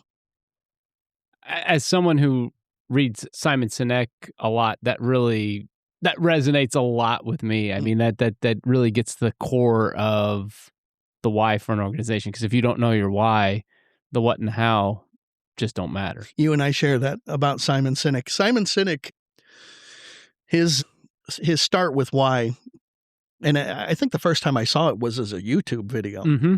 Same. And literally just, I don't want to say turn me upside down, but it was one of those things where, and what's that meme with the guy pointing at the TV, right? Mm-hmm. Where I was like, that's it. That literally is it. So I've long been a Simon Sinek fan. I know he doesn't need any more advertisement, right? But I think he really tapped into something powerful when he released, I think it was a TED Talk or even a TEDx, right? Mm-hmm. And I feel like it really took everybody by storm. That is just observing kids when they're growing, little toddlers, right? I want that. No, you can't have it. Why? Because you'll hurt yourself. Why? Because it's hot. Why? Well, because electricity flows through it and generates a resistance. I mean, but it's the kid thing. They want the why from the start. So yeah, I think our opportunity in front of us is to think of Freemasonry in those terms first. Another big question, and apologies if it sounds too big, a lot of Freemasons, right? And we've already agreed that there's probably a lot of individuation with that answer. How do you find your why as an organization? So the organizational why question, we have to look at this as an organism. This is why last year, my hope, and I don't want to dwell too much on it because we move forward, right, as a fraternity. But understanding your culture, I think, is key to generating that larger scale collective why. Because the truth is, you can talk to a multitude of Masons and ask their why for the reason that they joined, and it's probably different. So we can't necessarily say, well, the why of Freemasonry is making Grandpa proud. Right? It's just not fair because maybe that's not why everybody joined. Or we can't say the why of Freemasonry is it is deeply esoteric and explores Kabbalah in the most profound ways. Does not translate across the board. So there are those individual whys, but how do you collectively understand what the organization's why is? It's understanding your culture, right? Your language, your values, your symbols, your norms, and then understanding what your strategy is based upon that culture. That's how you begin to understand your why and then subsequently your how, right? To go back to Simon Sinek, that's how you actually build that up before we ever get to the what. Exactly. And that's the problem. We always start with the what. What's Masonry? Oh, it's a peculiar system of morality veiled in allegory and illustrated by, means nothing. So I think that's the key, is developing that mutual understanding. And how do you develop that mutual understanding? Here's the other big conversation. There are several components to that, not the least of which is a shared experience. Shared experience. I recall a prior podcast that you did, and there was discussion about Zoom meetings. Yeah. Very, very fascinating discussion. And we could certainly get into that. That's a little more superficial, but that shared experience is going to be a key part of any culture, any culture. If you don't have a shared experience, you right away are at a disadvantage to defining your why. Very, very important. Wow. No, I mean, that's exactly what, when I think of membership-based organizations, it's exactly what I think. Having served on some boards and things like that before for other nonprofits, we know that membership-based organizations are all hurting right now. Mm-hmm. And one of the books that I was reading on the board, one of the boards I previously served on, was Member Shift. So looking at how membership-based organizations can navigate that. It was by Sarah Sladek. Okay. It's a great book. Again, flipping that on its head and thinking about the whys and how we can be very member-facing for what we're trying to do. 80% of what you do should be membership-based. And serving your current members, right? So that's where your efforts should be. And that's where my mind went when you're talking about just talking about all of this. So. Absolutely. Yeah, it's a fascinating question. We're going to continue to wrestle with it because there are other factors that get read into this equation.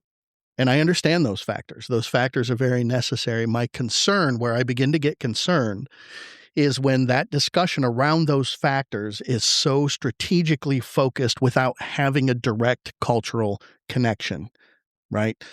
We talked about it all year last year. Peter Drucker quote, "The culture eats strategy for breakfast." If you are starting with your strategy and you don't understand your culture, I promise, period, that you are going to fail.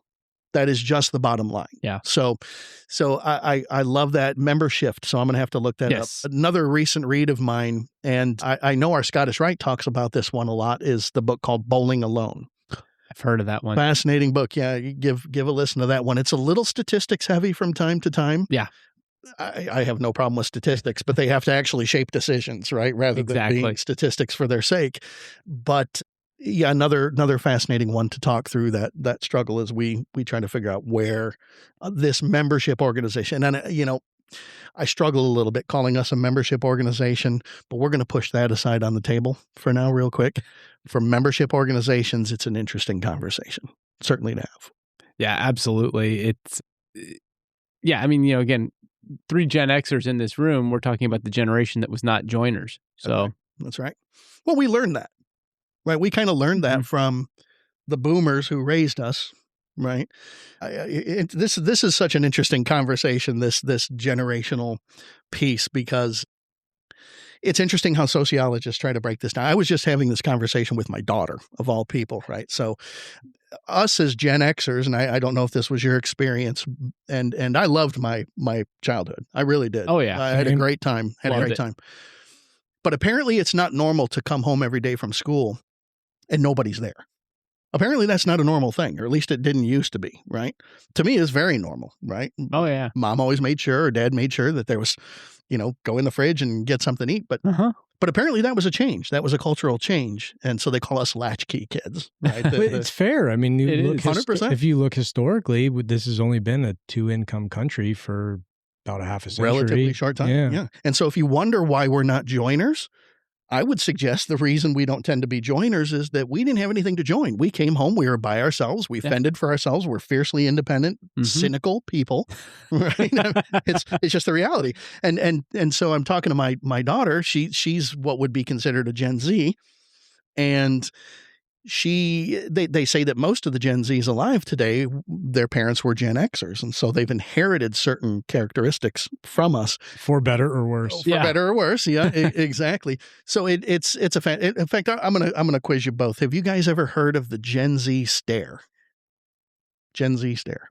I have, again, working in higher education, I have heard of it, but I don't remember 100%. Let's put it this way. They put out a lot of terms, and I'm sitting here going, I have no idea what you're talking about. I've not heard of it, but I can make an educated guess. I'm sure you can. And where it typically comes about is if you attempt to have small talk with a Gen Z, they will just stare at you.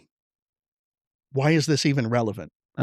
Yeah. And it's actually pretty fascinating because it talks to something that our fraternity brings to the world and has for years, right? We fight the Gen Z stare. But what's at the root of that? I think it's a fascinating study to think about, right? When you ask a Gen Z person, and my daughter being a Gen Z, the minute I said Gen Z stare, she started laughing.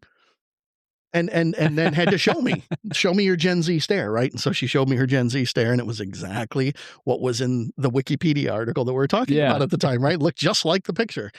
But there's a whole thing behind that, and so I guess what I'm trying to say, I don't want to wander off on this, but when we are talking about our fraternity and numbers and statistics and non-joiners, right, that you were mentioning earlier, there's science behind this. And what I find remarkable is that the why of Freemasonry addressed that hundreds and hundreds and hundreds and hundreds plus years ago.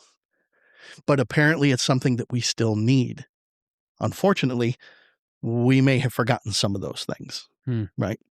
But we can talk more about that too. Yeah. This whole thing is like a teaser trailer, right? It is. I mean, well, it's like I've always said before, I feel like, Freemasonry is kind of the world's oldest employee handbook. When you look at it, I mean, we talked about on, I think it was our second episode, where we read some of the ancient manuscripts of Freemasonry, and it looked like, you read through this stuff and it's, oh wait, this is how you talk to the lord of the manor or the king of the castle, and we're trying to teach these, I don't want to say rude, crude dudes, because that's a very Gen X term, but these rude, crude guys, and saying, when the king's around, don't say this, don't do that, be this way. act this way. And then it evolved. We're saying, hey, that's a good lesson for just life in general.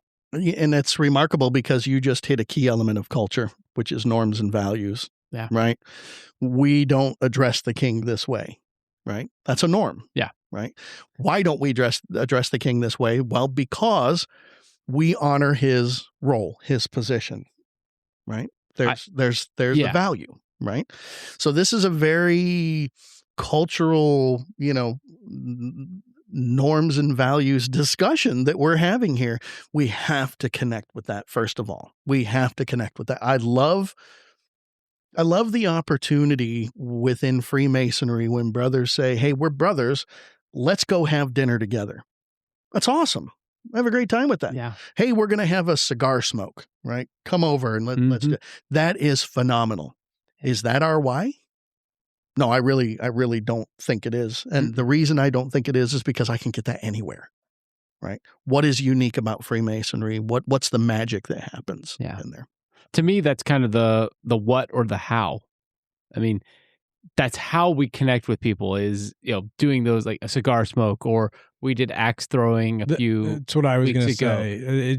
It's less about the why and more about the deeper connection that kind of opens up the why. Mm-hmm. You get, as you get to know your brethren, you achieve a higher level of comfort with them. You start to relax, trust. You just build trust. You build a relationship, and then that's when the real why comes out.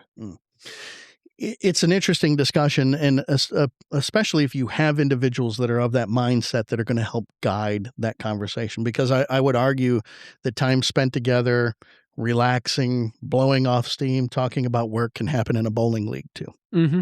Absolutely. But it really can. It can happen in a bowling league. So what is that higher purpose for which we are striving? Charity to me is such an interesting one because I think a lot of times charity has been thrown in there as our why. And certainly I think it's an amazing endeavor in which we engage as Masons, but I don't think it's our why. There is a fundamental change that needs to happen first that empowers charity much, much more than the way that we're treating it. I mean, look, you want to give a shout out to the United Way, right? But huge charity. I can give to the United Way and not even care, right? It's payroll deduction. Absolutely. What do I care, right? But then you have people like our dyslexia centers that are really concerned with people, or our Shriners hospitals, any number of those things.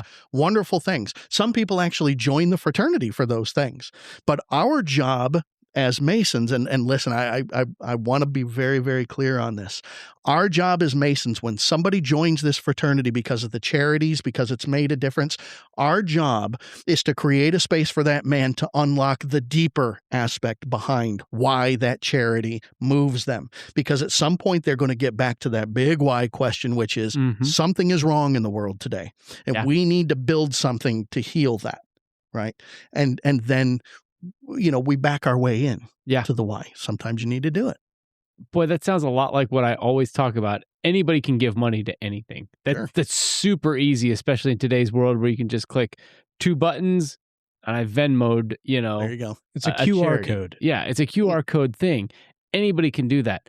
Not anybody can go out there and make a difference in their community and make a difference in the world by their actions. Well, something happens from that connection, from that person-to-person connection when you see that you make an impact. I think that's the distinction to be had because it unlocks something. I mean, I'd be lying if I said there wasn't a part of charity that wasn't selfish for me because it does something good for me too. Oh, yeah. You get as my daughter would say, it hits you in the honey nut filios, right? I mean, it's you're going to have to get her on the show, right?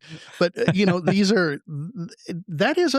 a benefit. It really is. I mean, not to get too neurochemical on you about it, but it's a huge dopamine hit. Of course. Yeah. Thank you for your donation, right? And what's great is you can get that wonderful dopamine hit without ever having to risk the oxytocin of being down in the situation, right? Or having to touch something organic, right? Yeah. So again, we'll get off on a scientific bent here, right? But that stuff actually matters. It's part of the human experience, and I think what drives a lot of us right now to where, Freemasonry can bring something huge that we think we get from this, right? we don't necessarily get it from that, but we think that we do, right? From a neurotransmitter standpoint. So we've talked about this quite a bit, how people, especially the later generations here, have built that sense of community in digital platforms, which certainly is a conversation that's relevant to membership numbers, of course, but what you're talking about here it's relevant for that as well. Yeah, there's a stand-up comedian. I won't give his name because some of his material is a little, maybe folks wouldn't approve of it, but a little blue. That's a good way to put it. But he said something profound. He's a very, very smart man. He said, we've got some pretty powerful drugs in our society, right? We've got heroin, we've got fentanyl, but the biggest drug of all is attention. Ooh. And everybody seeking that validation on the planet. How many followers do I have? I'm in this community now. Look at my community, right? I've got tens of thousands or hundreds of thousands of followers.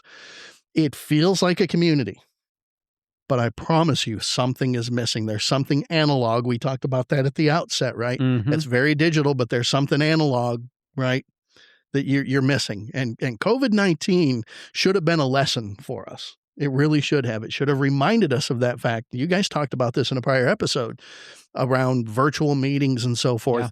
Yeah. Man, you just know at a human level that although it may be fulfilling the purpose, the strategy, culturally speaking, it's almost dead, right?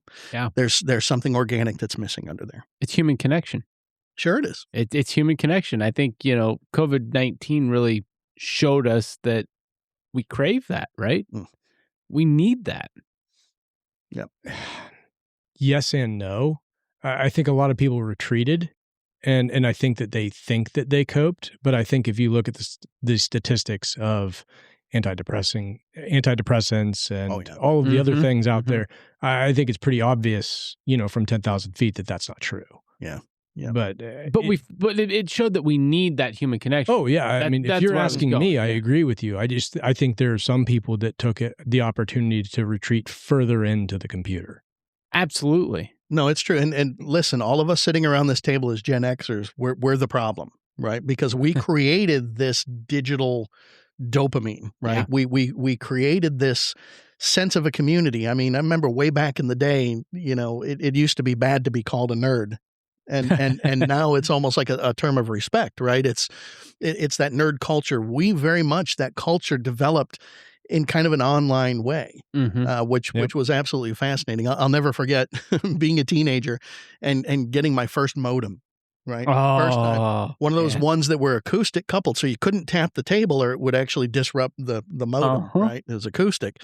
And I can remember how cool it was that I was typing messages to the kid 3 doors down on the street. I was like, this is amazing. This is the future. He's right there. Right? You could have just gone right down the street and talked to him. And gotten a whole lot more done a whole lot faster.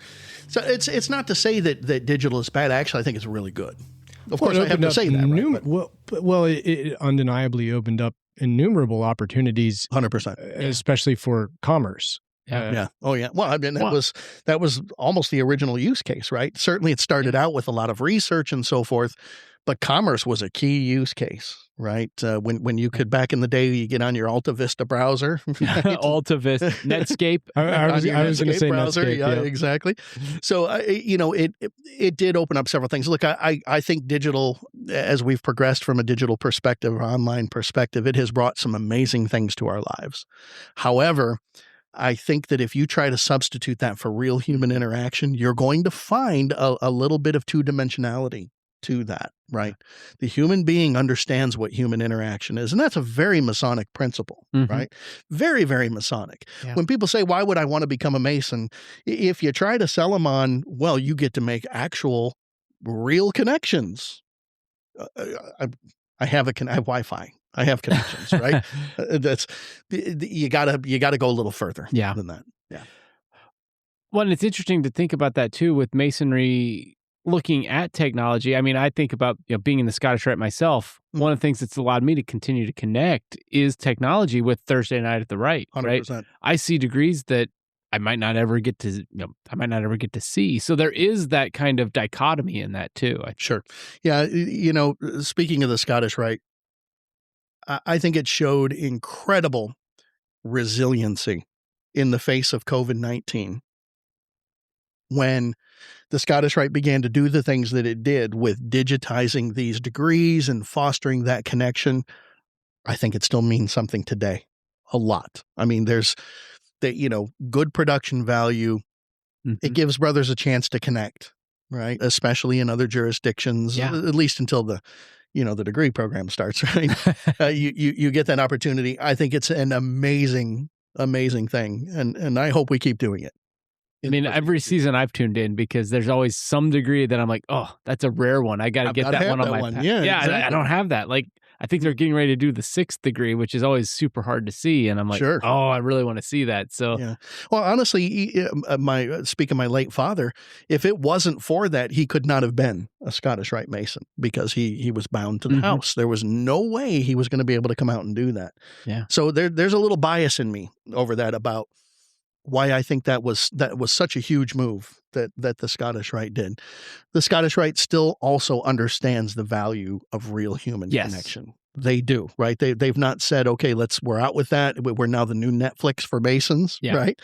There is still value in those connections and in building people. It's absolutely huge. And I got to tell you, there's nothing like the grandeur of saying, okay, we're going to go to the big old Scottish Rite Cathedral and they're going to have all the curtains and we're going to do the degree with all the, the things that go with it. I'm trying not to say too much, right? Of course. But there is something so powerful with that. I know when I first came in as a Scottish Rite Mason years and years ago, they did a little trick on the stage with the curtains.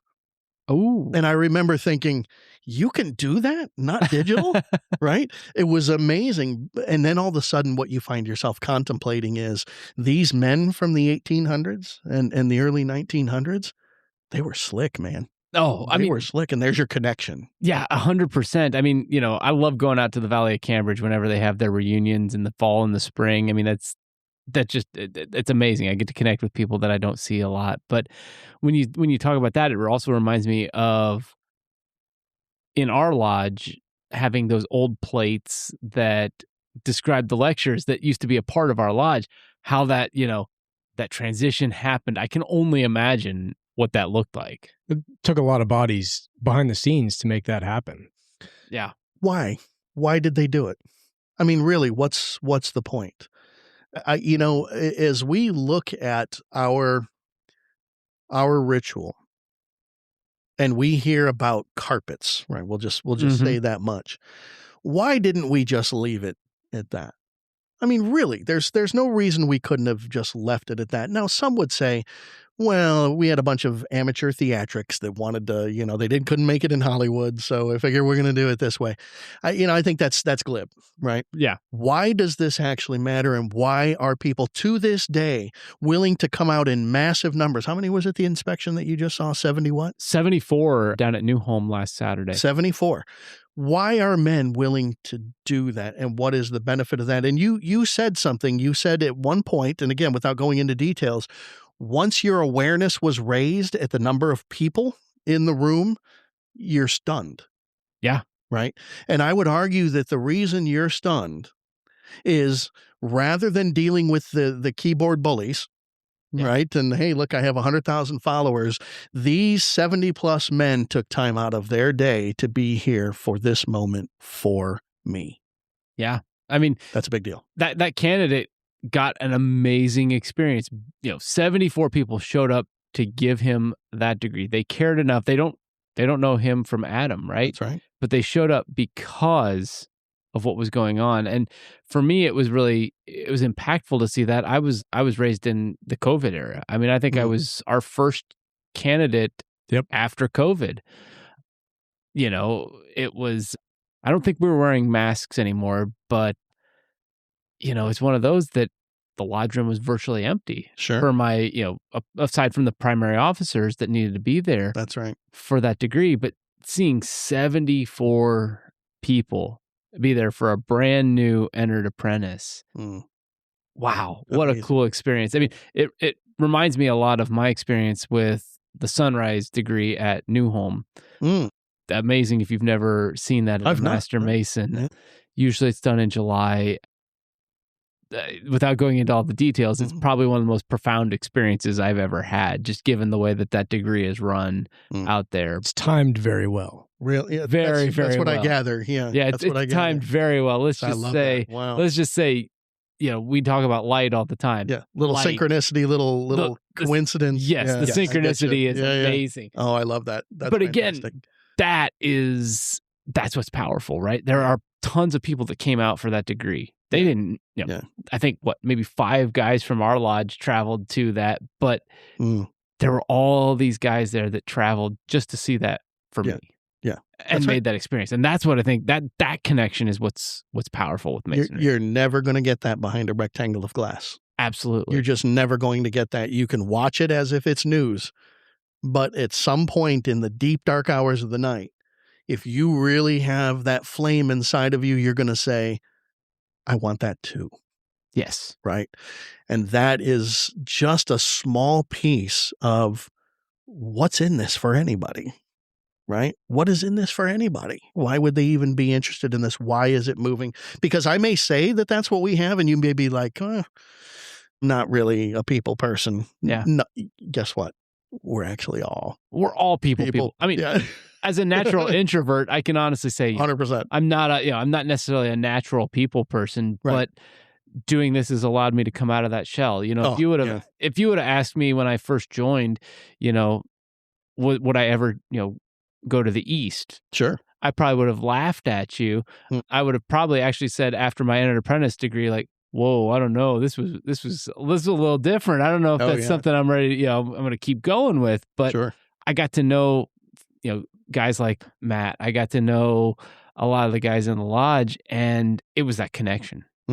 That's what kept me coming back. Sure. Yeah, as worshipful brother Mark Craig would say, I wouldn't say boo at Halloween wearing a bedsheet. That's how introverted he was when he came into the lodge. Wow. And now he gives lectures. Yeah. Oh my gosh. See, that's incredible. And it's because of what we do upstairs. That's a transformation in the human being. Absolutely. You realize the power of that. Exactly. I mean, truly amazing. Like I said, this has helped me immensely, just even in personal life, professional life. I can go out there and do things that I would have been terrified to do before joining Freemasonry. It's remarkable that it takes us getting together like this and teasing these out of each other, because we will say with such, it literally just comes off the tongue as if it's rote, where we say, what if Freemason? Well, we make good men better. Well, how? And that's where the crickets, right? That's, you put the little sound effect in there, right? of the crickets. But the truth is that is how, right? That is how we actually do that. And yet, why does that matter?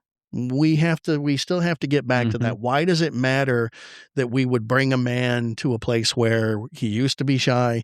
Now he can give a lecture. Okay. Whoop-de-doo. He can give a lecture. Great. What purpose is that going to serve? Let me tell you the purpose that can serve. Here is a man who can now express himself. He can get borderline poetic, if not flat out poetic. Here is a man who can communicate with his fellow creatures. Here is a man who can inspire. Here is a man who is unafraid. When people say your voice doesn't matter, no, we don't want to hear from you, you have nothing to say, yes, they do. And that can come from inside of them now because they have that confidence. We make good men better. Let me tell you something. That is underselling the product by an absolute mile, right? We transform men into true men, true members of this society, men who can change this world of ours. That's what we do. Now, are we all living up to that? That's a different podcast, right? Where as we're taught to say, we don't say that these are our challenges. We say it's our opportunities that we have, right? And they're really opportunities, but we've got to get to that place where we understand that first. Wow.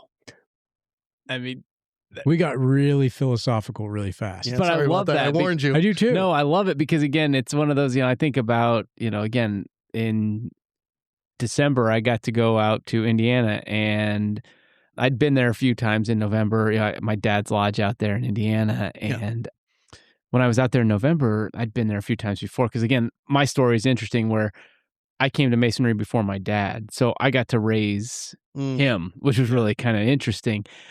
But having been out there so many times for that, the last time I was out there, they asked me to give the speech at the Feast of St. John the Evangelist. Yes. And I was a little bit terrified, but then I remembered all we're doing is talking to, we're just talking to our friends. We're talking to our brothers. We're talking about what makes Masonry, what's the foundation, and being able to, kind of talk about, where the future of that goes and how we can continue to do that was just a really cool thing, thinking about the evangelist and how he is out there talking, right? Yes. He's out there preaching the good word of, the gospel. Right. We're preaching the good word of Masonry, and we have to continue to do that. So that was kind of fun to be able to, again, break out of that shell, but also have that conversation with the 25, 30 guys that were in that room.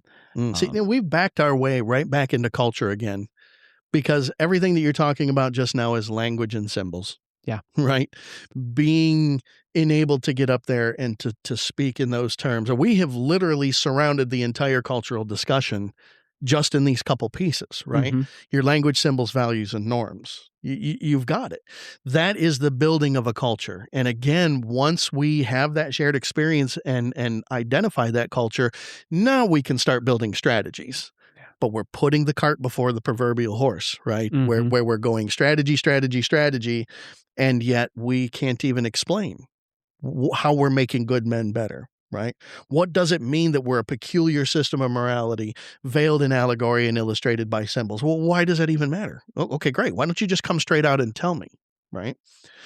I think it's such a valuable discussion, and especially when you start getting into this world of secrets. Right. Masons having secrets, and what are they? And do we have secrets? I remember seeing one spokesperson for a particular Grand Lodge that said that the greatest secrets of Freemasonry is that we have no secrets. And I thought, you missed it. You actually missed it just now, right? When the moment you said that, you literally deflated your entire culture, because there are things that are so secret that we as Masons even have a hard time explaining what's happening here. Yeah. Right. What is this thing that we call the sacred? What is that? Where does that come from? What's the desire to share that? Right. That's a secret. And it's tough for us sometimes to lean into that, especially in an information age. Yeah. But the bottom line is they're there. They're powerful. You got to do the work. It's kind of an innate quality in us, right? That we sometimes suppress because of these little black boxes, That's right? Yeah. Yeah. It doesn't do well for followers. So, yeah. Oh, man. Boy, I could probably go on this topic for a long time. Yeah, I was going to say, we got to move on. All of my questions are so big, and maybe go for it. Go for it. No, I don't disagree with you, and I certainly am not trying to say this in a contrarian way at all. I'm genuinely curious, because I think you've touched on something that matters. But how do you make that leap? And again, I recognize the magnitude of that, right? It's a very big question, and I'm wrestling with it right now myself. Yeah. But how do you get there? Because I think we're all striving for the same thing. Sure. I think it almost goes without saying. But what is that next step? So this is a constant endeavor. And we start to get into an area where we need to discuss things that we have taken an obligation not to talk about. But so I'm going to be deliberately opaque, trusting that you're gonna pick it up, right? You're gonna pick up what I'm putting down. When a person comes into a lodge and he's not yet a Mason, but he's about to be one, we immediately reinforce to him, literally through movement through space, that this is a constant, repetitive endeavor. We understand that. We also have wrapped around that a particular allegory, a particular language, and a rhythm that begins to try to shed a little bit of light on that, where you all of a sudden begin to say, okay, I think these guys may have something to say here as well, right? And through that and the contemplation of that, listen, when everything is said and done at the end of the night, and we can certainly say this openly, one of the first things we tell a new Mason is, look, you're surrounded by guys with all kinds of knowledge, and they're going to give you just as much of that knowledge as you're willing to ask for. So if you don't ask for it, or the guys aren't ready and willing to give it, yeah, that transformation's tough. It is tough to make that leap. But there are allegories literally from the start that say this is a constant endeavor. It's an endeavor where you're going to wash, rinse, repeat, right? It's an endeavor where you're going to have to bond yourself to something far older and far more powerful and timeless than who you are today. We're going to make you imitate that. You guys know where I'm coming from on that, right? Yes. And eventually through, let's simplify. Let's simplify. Imagine that you have never tasted a lemon. You've never had a lemon in your life before. I can sit here all day and tell you what a lemon's like. I try to convince you. Okay, it's really sour. There's like a little note of sweetness, but it's a little sour, and it's kind of like a penny on your tongue, and it'll make your face kind of. And I can go on and on and on and on about that. That's the guys that are stuck making the jump, right? It's superficial knowledge. It's that moment where you and I sit across from each other. And we take that lemon and we cut it in half, and I hand it to you, and I take a piece and I say, go. And we do it, and you go, I get it. I get it. That's the answer to the leap. It's the shared experience. It's the shared wisdom, but it's also making you a part of it. You have to be a part. And I don't mean give him a job when he becomes a master mason. We say that all the time. I think that's a good thing, by the way. Let's engage, right? Engagement is part of that strategy portion. But it is that mutual sharing, that experience, that becoming a part of it. That's what helps you make that leap. That is very ethereal, right? That is very ethereal. But when you think of certain gestures that we make, right? That's those secrets that we don't talk about, and the obligation that's tied to. Most Masons are amazed to go, oh my gosh, that's like the old school alchemical elements of transformation. Right? Once they learn that, they go, am I an alchemist? Is that what okay, not in the woo-woo sense, right? But you are in the sense that your job here is to engage in such a way that whatever your readiness is, you begin to transform. Yeah. Our job as men who are already Masons is to create that safe, sacred space where they can do that. So yeah, you're right. It's such a huge question that you're asking about how do I make that leap? And I got to tell you, this is where I'm going to lean on your side very heavily here, right? I have to tell you that not necessarily is that available anywhere that you see a square and compasses hanging. It's just the reality. And so there are any number of brothers that I can talk to throughout this world that would go, what on earth are you talking about? Because they have never had that opportunity and that experience. They've never had it. So it's an insurmountable leap.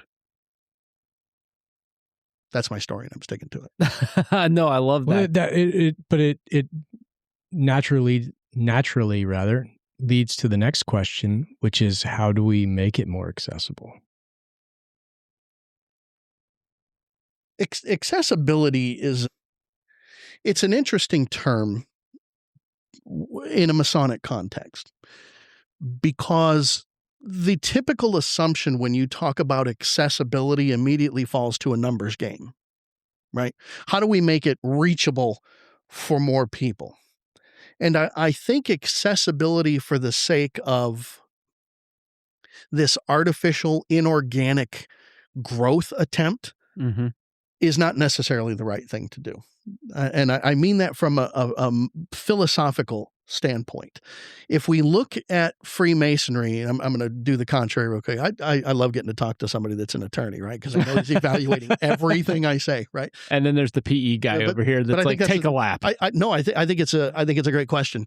So, one of the things we look at is the current infrastructure as it exists today in Masonry, right? We've got X number of lodges. We've got, these things that we try to do. We've got charities that we try to do, and we need X number of members to keep that sustainable.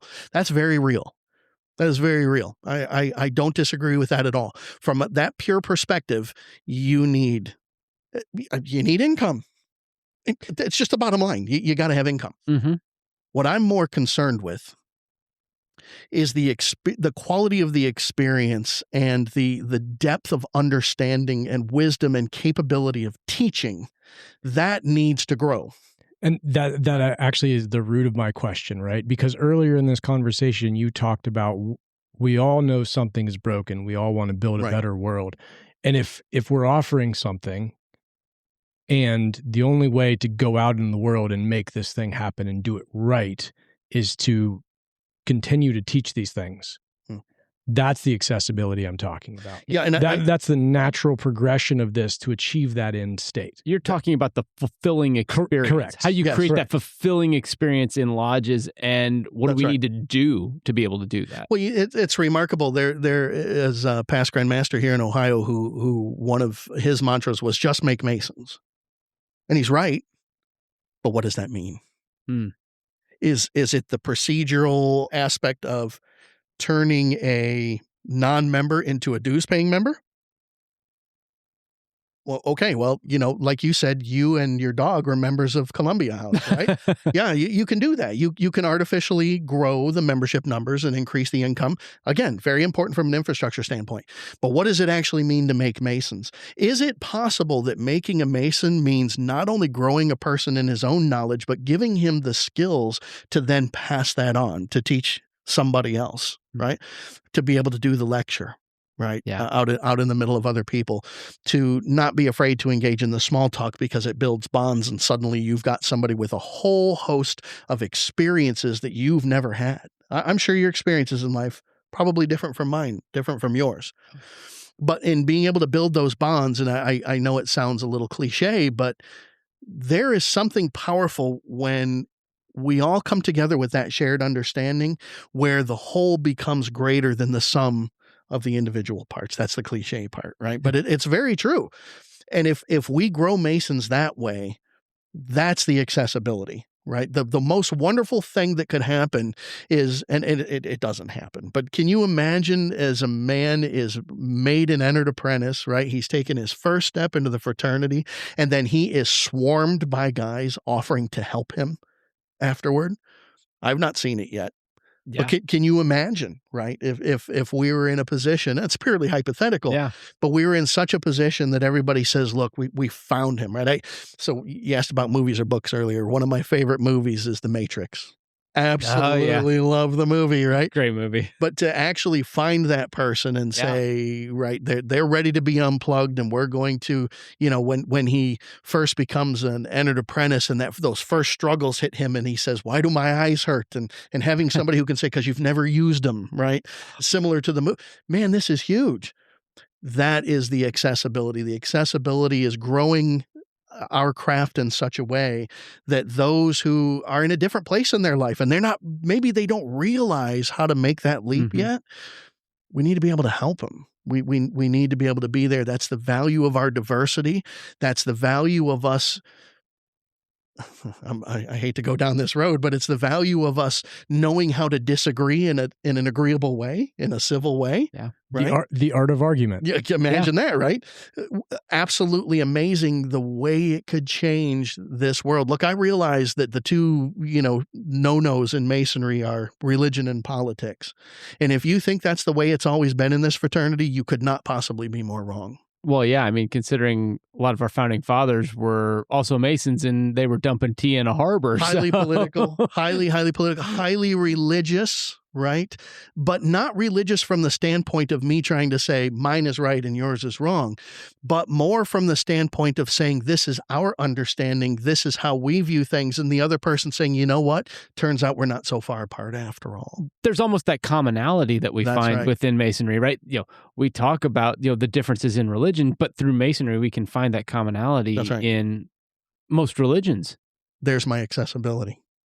I can speak the same language. I understand the same symbols. And it turns out, despite the sectarian differences, we have very similar values and norms. There's my accessibility. Now we connect and we grow. I think I've seen him speechless for the first time ever. I like it. He wants more whiskey. Two things can be true at once. But as I think about that too, and the profoundness of that, that EA getting that degree, and I've sat in plenty of lodges where that brand new EA's gotten their degree, and we go through the degree and we talk about, well, tell us your thoughts now. And they're sitting there almost, dumbstruck, almost right. like, thank you for coming out and stuff like that. But I don't see at the end, I see brothers coming up and shaking their hand and saying, congratulations. But I don't see, hey, let me go and take you and let's start learning this. That's right. That's right. And that's profound. Yeah. Well, I think it's a great way to embed an individual very, very quickly, right? Your question is so good about accessibility. I think we don't tend to think in those terms. We tend to think in procedural terms, right? You have to do this, and this is the way we've always done it. But we never somehow make that connection on our why and then turn that into a thing. Listen, before a man becomes a Mason, he's already jumped through some hurdles. We know this, at least he better have, right? Unfortunately, when we focus on numbers of subscribers, they may not jump through those hurdles, right? It may be, come on in, it's okay. I know your wife can't join, but can she wear a mustache? And, let's build the numbers up, right? Those kinds of things are very superficial. The bottom line is, if we take that approach of finding those individuals and you can tell that they're ready, and listen, this begs the question, and I've heard you discuss it on this podcast before, of should we be inviting people to be Masons or do we keep the to be one, ask one situation? I got to tell you, if you survey the world of Freemasonry, we're an anomaly in saying you have to ask. We're an anomaly. Most jurisdictions, you have to be asked to be a Freemason. Right. So it's quite remarkable. And there's reasons for this. It's not that we're crazy here in the United States of America, but we had a period of individuals, and this is provable. We have a period of individuals who finished up in the military and said, I got to have something. Yeah. I got to join something. And so let's go ahead and join this. And even way, way back then, I recall reading the Grand Lodge proceedings from the 1950s. Even then, lodges were already asking the Grand Lodge and the Grand Master, hey, is there some way that we can make Master Masons faster? Because we cannot keep up. I mean, you think about that for a second. If every man That's a good problem to have. It's a phenomenal problem, right? I wish we had that problem right now. But here's where what that problem leads to. And let's just play this thing forward, because we saw the fraternity rise way up on the bell curve, right in the 60s, 70s. Here's what it led to. If you guys have explored this beautiful building at all, there might be a place that you came to that had a whole bunch of musty, dusty old books. That would be the basement. No, that could be the basement. Or the archives. Encyclopedias and all this Masonic information. Did you ever wonder why those things exist? Why we have all these books and we don't touch them? Well, let me tell you something. If all you are doing is making Masons, that's it. That's all you have the time to do, right? You think about the number of days in a year, right? Or the number of weeks in a year. We've got 52 weeks in a year. How many candidates does it take to saturate 52 weeks if you're giving each one of them a degree? Right? Boy, yeah. Good question. 20 candidates, you're done. Yeah. Lodges were growing by hundreds in each of the years. How did they get all these guys through the degrees? Well, I'm not going to talk about how they got them through the degrees, quote unquote, but how much time do you think they had to actually crack open those books and say, let me show you some wisdom? Oh, it was more just a rubber stamp. What? It's That's like 100%. Stamp. Hey, you're in. Yeah, here's a set of Mackey's encyclopedias. Knock yourself out, kid, right? And what ends up happening is they sit on a shelf that person's entire life. They pass away. And then the family says, I don't know what to do with these Masonic books. Let's get them up to Newark Temple. Just give them back to them. They probably want them. And folks in Newark Temple are like, okay, we'll take them, put them in the basement, and they're done. That's why those things exist. So the question about the numbers and the transformation, we've got a contradiction here. I love the old adage that says, good, fast, cheap, you can pick two. Yeah. Right? I think we all want good. So what are you going to do? You can do it fast or you can do it cheap? Because you can't have both of them. Right? So tough one and a little bit over practical when you discuss that. But I think it's a beautiful question that you asked. And I don't think it's complex if we are bold enough to be honest with ourselves and talk about some of the ways that we have painted ourselves into the proverbial corner, right, with the fraternity. And the great news is there is absolutely a way out of this. There is absolutely a way out of this proverbial corner. Yeah. We have been given a gift. There are not a lot of lodges in this state, Right? This is the experience of the journey talking. There are not a lot of lodges in this state that are raising 20 plus people per year. There's just not. Right. Right. You've got the time. Invest in those men. Right. Really invest in those men. That's a big deal. Is it fair to distill all of this down then to you need good mentors? I think you do. I think you do. Yeah, I think that's a good installation. And I think there's a follow-on question to that. Is every Master Mason meant to be a mentor? I'd say absolutely not. Some of them are better mentors than others, but I'd also say absolutely yes, because you can mentor in different ways too. Maybe you're not going to be the best ritualistic mentor, but maybe you're going to be a better life mentor or career mentor. Well, there's also nothing that says you will only get one. So different men can fill different roles. See, there we go, right? We're right back to the whole being greater than the sum of its individual parts, right? 100% true. Yeah. I in fact, it makes me cringe that I want to be careful with my words, right? And the reason I'm hanging up a little bit here is because I don't want to paint with a broad brush that says this way was bad, because it wasn't. It was what worked at the time. You know, I think of the principles proficiency that we have here in Ohio. That was something that I had the pleasure of working on with Right Worship Brother Steve Hessler. It still exists today, right? This was a different way because we understood that not every man is good at memorizing long passages, and not every man needs to be a ritualist. Yeah. Right? So what are the other opportunities? Well, what we looked at, we said there's an opportunity for a man who is more versed in telling his why than he is at reciting work. And so if you go look at the principles proficiency, Simon Sinek would be proud, right? The questions in there are why questions. It was my joy to get to actually propose those questions, right? These are why questions. That, for that particular Master Mason, that's a mentor. But then there's also a mentor that says, hey, you can't do this without ritualists. And man, is he good.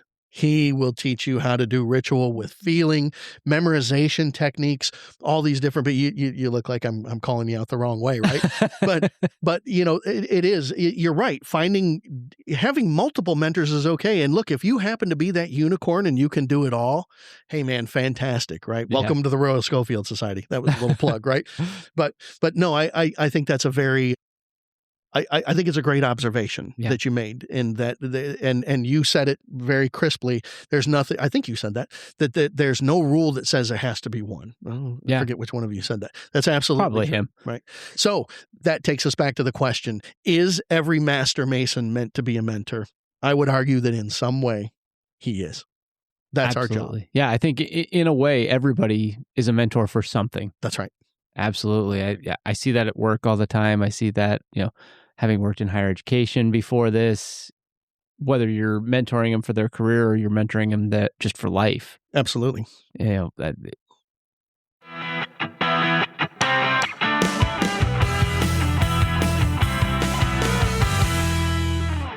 Well, I'll tell you, that was a really good first part of that interview. I hope everybody's looking forward to part 2 as much as we are to sharing part 2 of that interview with Most Worshipful Brother Carter.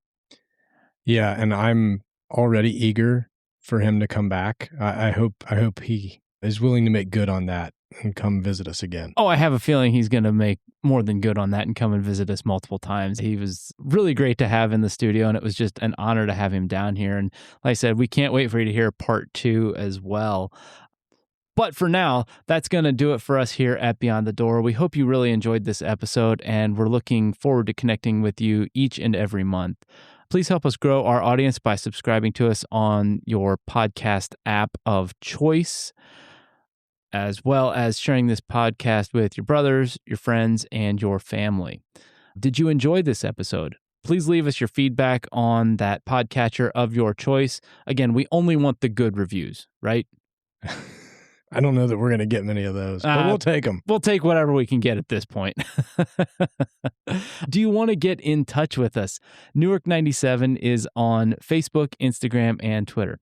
You can also reach us via email at newark.97.lodge@gmail.com. Until next time, stay safe, and as always, search for light in Masonry.